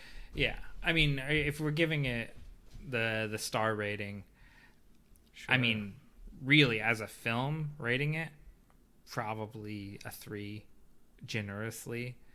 As like a time capsule of a certain time period and of the band, then I get more generous, like up to a 4.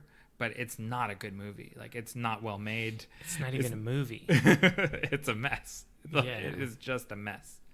Yeah, I don't know if we can if I really think it is something we should rate, because it's not a movie. And we've been rating movies and we will be rating movies, but these are just different things. They're documentaries. Yeah. Well, I mean, it got a theatrical release. Then I guess I'd give Song Remains the Same a 3. And I love the music, but holy crap, like the John Paul Jones moments in the vignettes, I was just like, I don't know. Now we have to watch Dr. Sin, the Scarecrow, and go watch those old movies. All right. So did you have anything else on these? Not really. Nothing important. You know, we're not going to cover every single note. All right, great. So I guess that is a wrap on Led Zeppelin. That's a wrap.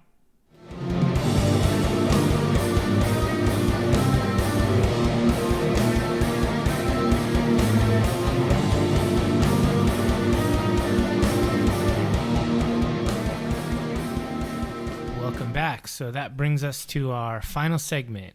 What are you into right now? Well, if you're asking, really the thing that has been absorbing just so much of my mental energy lately, and that I've been spending a kind of an absurd amount of my time on, is Red Dead Redemption 2. Which it's not a new video game by any means. It came out in 2018. Although they just recently launched the online portion of the game, so that's how I'm gonna, say this is contemporary. Do you play it online or most of No, yourself? I don't play it online. Yeah. So it's not contemporary. It's not, but for you, the listener, this is the new thing that is relevant to you. Okay. For me, I bought the game back in 2018, and I actually started playing it New Year's Day 2019. Oh.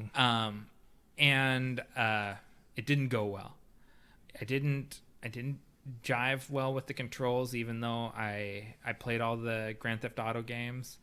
Okay. Does it control like a GTA? Yeah, basically the same. It's you could say it's GTA in the late 1800s. It's Grand Theft Horse. Yeah, Grand Theft Horses. Yeah. But it just didn't go well, and if I'm being honest, I had a brutal hangover. I tied it on too hard New Year's Eve, and I got a bad association between the nausea and the game, and I didn't touch it for maybe another 6 months.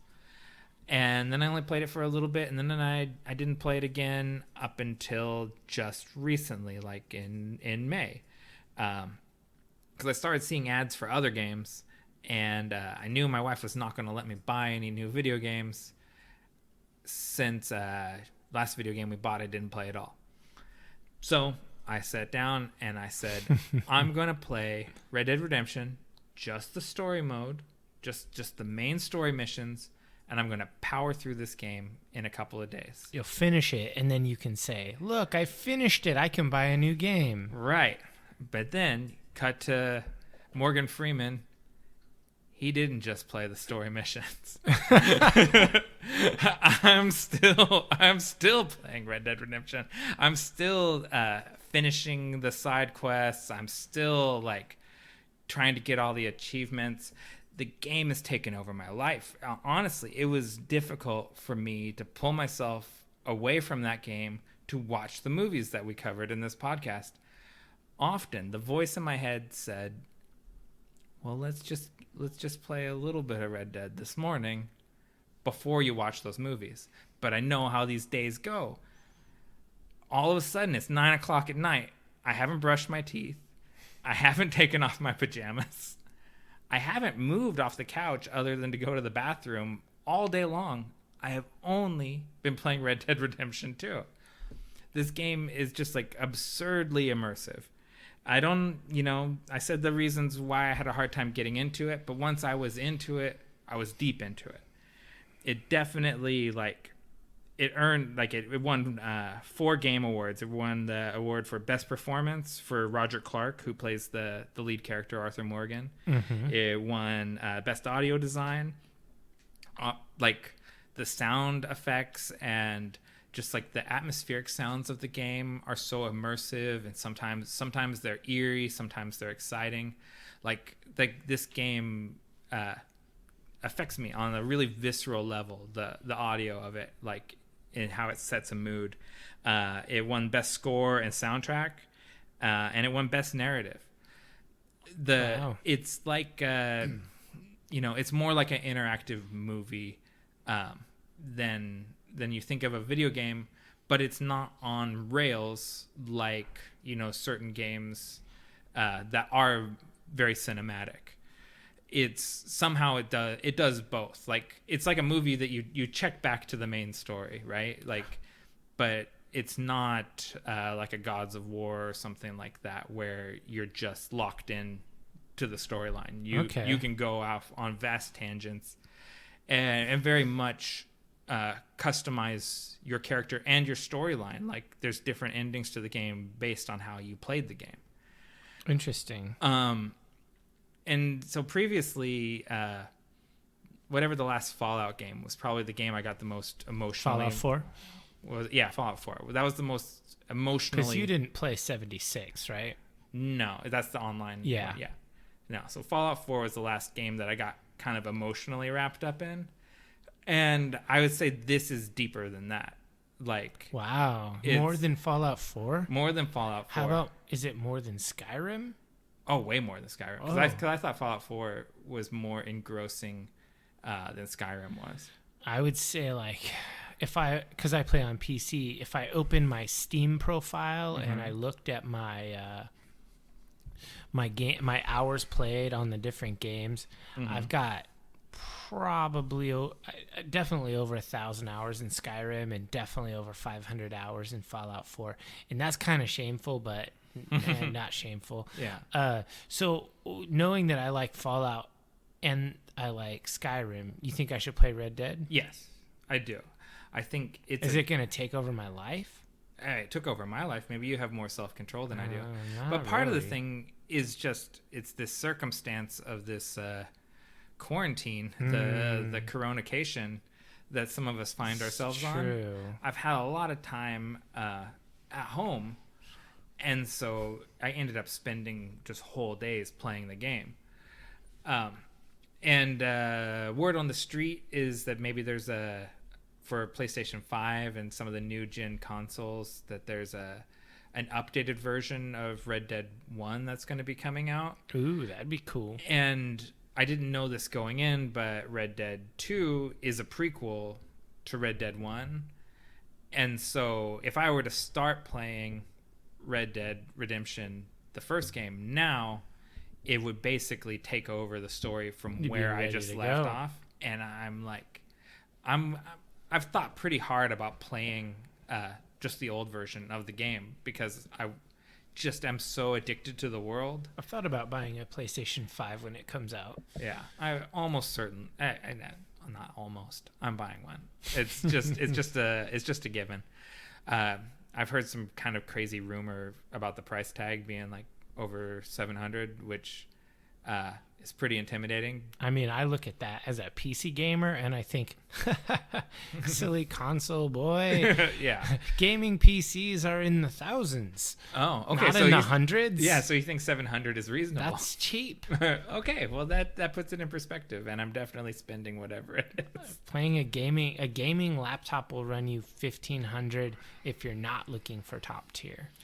Yeah. So, anyways, Red Dead Redemption, or Red Dead Redemption 2, or you can play Red Dead Online. Maybe once I've gotten all of the achievements, maybe I'll cave and do that. But hopefully, When the only prey is other people. hopefully, the remaster of Red Dead 1 comes out this holiday season, and it's rumored to be like a cheapy game, like a $40 game, because it's just an update of an old game. Oh. And I'm hungry. How for much it. are games on consoles? Like $80. Damn. Yeah, it's absurd. They're so expensive. They're cheaper than that on PC. Oh, well, it's Yeah, because you they're put like so much into the hardware. $40-$50 on PC. I also want to shout out, I already mentioned Roger Clark, who does the voice of Arthur Morgan, and I think the mocap for him too. Most voice actors do their own mocap these days. There's also Rob Whitehoff, who is the voice of John Marston, who's a support character in Red Dead 2 and is the lead character of Red Dead 1. And Benjamin Byron Davis, who's the voice of Dutch Vanderland, the leader of the Vanderland gang. And these guys are, I mean, just phenomenal voice actors. And Interesting. this is just, strong recommendation. I'm really become an evangelist for this game, and I was a resistor. Ooh. All right. Well, what am I into right now? What are you into right now? Good. Glad you asked. Well, the thing is I've been into this for 15 years. Mm-hmm. But what's old is new again. Warhammer 40,000, or Warhammer 40K as it's called here in the States. I've been playing this game for a very long time. It's a science fiction war game that uses 28 millimeter scale miniatures on a table roughly 4 feet by 6 feet, so like kitchen table size, and you're moving around little soldiers and tanks and monsters and giant things depending on your army. And there are a dozen different army choices you can choose from. And it's a total nerd hobby. You assemble the models from little pieces, which lets you pose them in any way you want, holding their war gear, of which the modeling kits come with all the different options that you can choose for them. And you model them up and then you paint them up however you'd like. And of course, there are the standard paint schemes from Games Workshop, the company that produces it. And then, of course, there's the option to do all your iconic personalized stuff, paint it however you like. But for me, the game is this weird synthesis of different brains that I have. I have my nerd hobby brain where I obsess about mechanics of video games and of role-playing games, all these different things. I think about different combos of mechanics. If you're a gaming nerd and you have a friend who's the mechanics guy, I have that mechanic brain. And that totally works in Warhammer 40K because it's all about list building, because you have a finite amount of points to buy your soldiers with, so you have to choose many weak ones, fewer strong ones. Tanks cost a lot. There are even flyers like airplanes and things. And so there's that whole thing. But then it also incorporates my love of doing things like creative and artistic. So I've been a model painter forever, and I've been really getting back into it. And nowadays, in the era of YouTube, there's painting tutorials for like literally anything. There's entire podcasts about model painting and hobbyism, as we call it. Where you do crazy conversions of models, like things that were never meant to be. Kit bashing. You take pieces from all different things. I've got like these little drills. I'm like drilling holes in things, putting things together with tiny brass rods and gluing them, and then using modeling putty in order to add little embellishments and things. It's a total creative outlet. Now, do you have right now a brand of glue and or putty that you recommend? Well, I have a couple of brands of both. There's this stuff made by Testers that's called... that's classic model glue company. Well, it's... plastic cement is what it's called, because it is... it basically melts and fuses plastic pieces together. But if you get it on your fingers, nothing happens. It's no big deal. So that's perfect for the plastic models. How is it for huffing? Oh, yeah, it's great. I open the window when I'm using it. The other glue that I use, because sometimes you're gluing non-plastic, like you use resin models, or like I mentioned, the little brass rods, or I glue like little shale stones and things to the bases for scenery to make a scene. I actually like the Gorilla Glue clear glue that's basically like their version of super glue. I use that because it's cheap. It comes in a big bottle and it works really well. On the other hand, if it gets on your fingers have a second skin. And it sucks. And as far as green stuff goes, or I'm sorry, I jumped the shark there. As far as modeling putty goes, it's called green stuff. And basically it's just a blue and a yellow putty that mix together, and you just knead it like dough. And once it, like an epoxy, once it gets together, it's like a chemical reaction. It will harden. So you use it to model, and it takes a while, and then you let it dry overnight or whatever, and it's hardened. And then you can actually like shave it down with a hobby knife and sculpt it, and you can add striations or whatever. And so green stuff is the place to go. But then Games Workshop, which has their own paint line and own hobby tool line and everything. Shouts to Citadel. Yeah, Citadel is amazing. They have a pot called Liquid Green Stuff, which is green stuff, modeling putty, but it's very fluid. So if you have an older model kit or something, and there's like gaps in it, and it looks a little shoddy, you put it together, you glue it together with your whatever glue you're using, and then you take the liquid green stuff and you just paint in with a brush all of the gaps, and then you let it dry. And after that, then you take your hobby knife or whatever, and you smooth it all down, or you can use a file. I'm a knife shaver, like I do most of my work with a knife, but you can use files, and you can make it totally smooth. And then when you prime it, it's like there was no gap at all, and it looks awesome.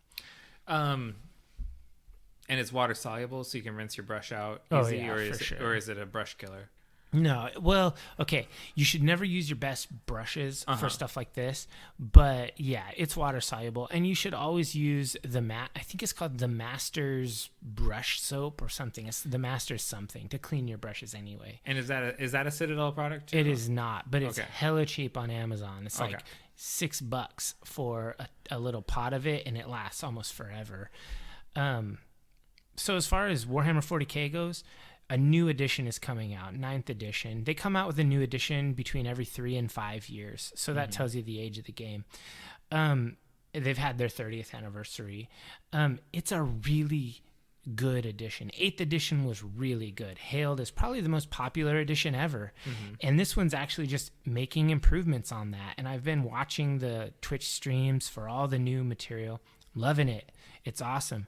I jumped in and I started a brand new army. I started the Eldar, which is the old name. They're now called Craft Worlds.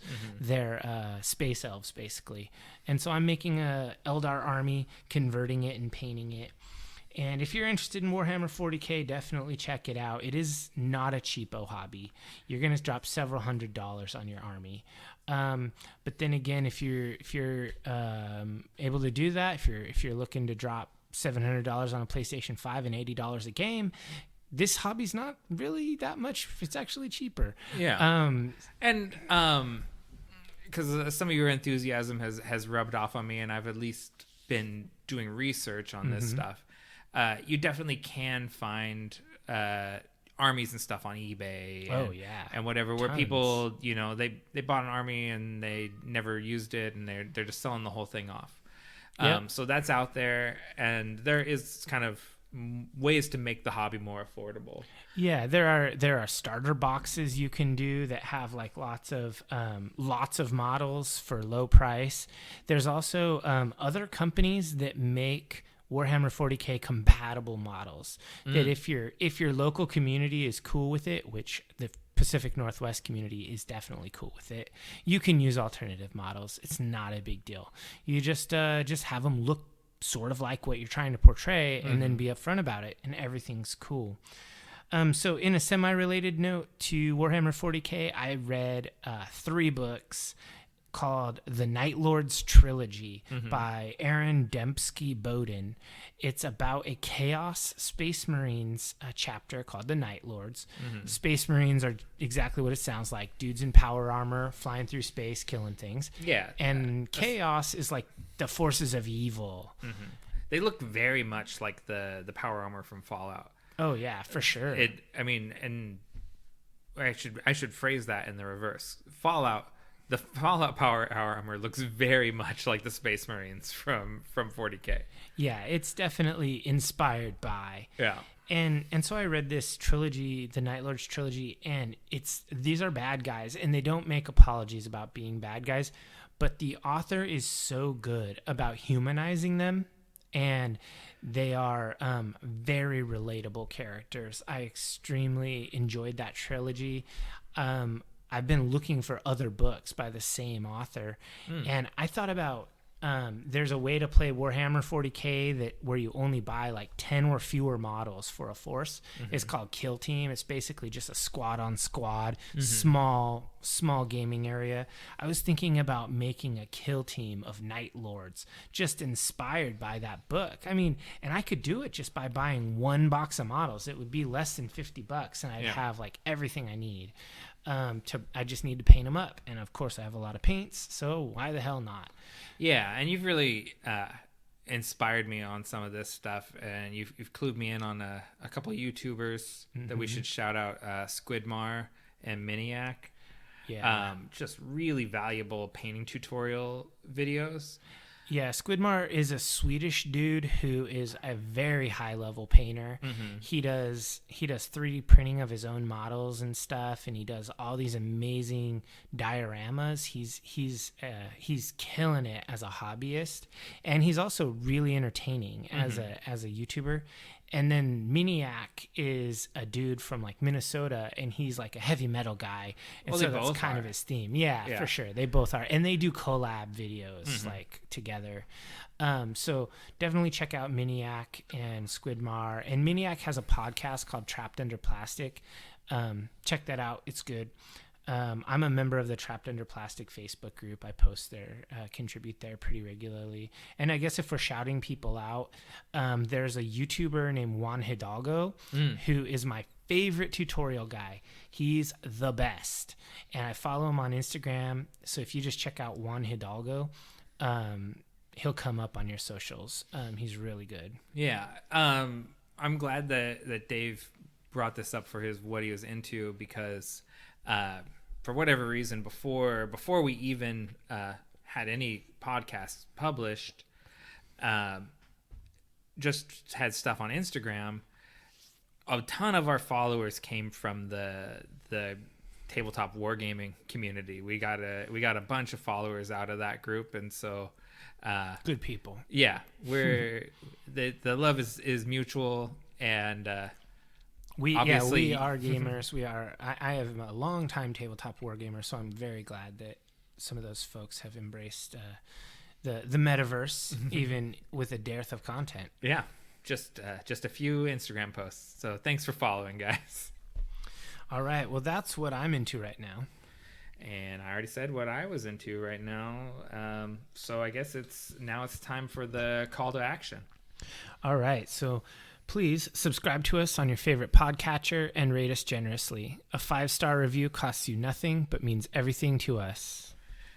Yeah, we're on, like I just mentioned, we're on Instagram, which is my preferred, and we're also on Twitter, which Dave likes, and we're even on Pinterest, which no one seems to like. Well, I guess this is goodbye. Don't say goodbye. Say good journey.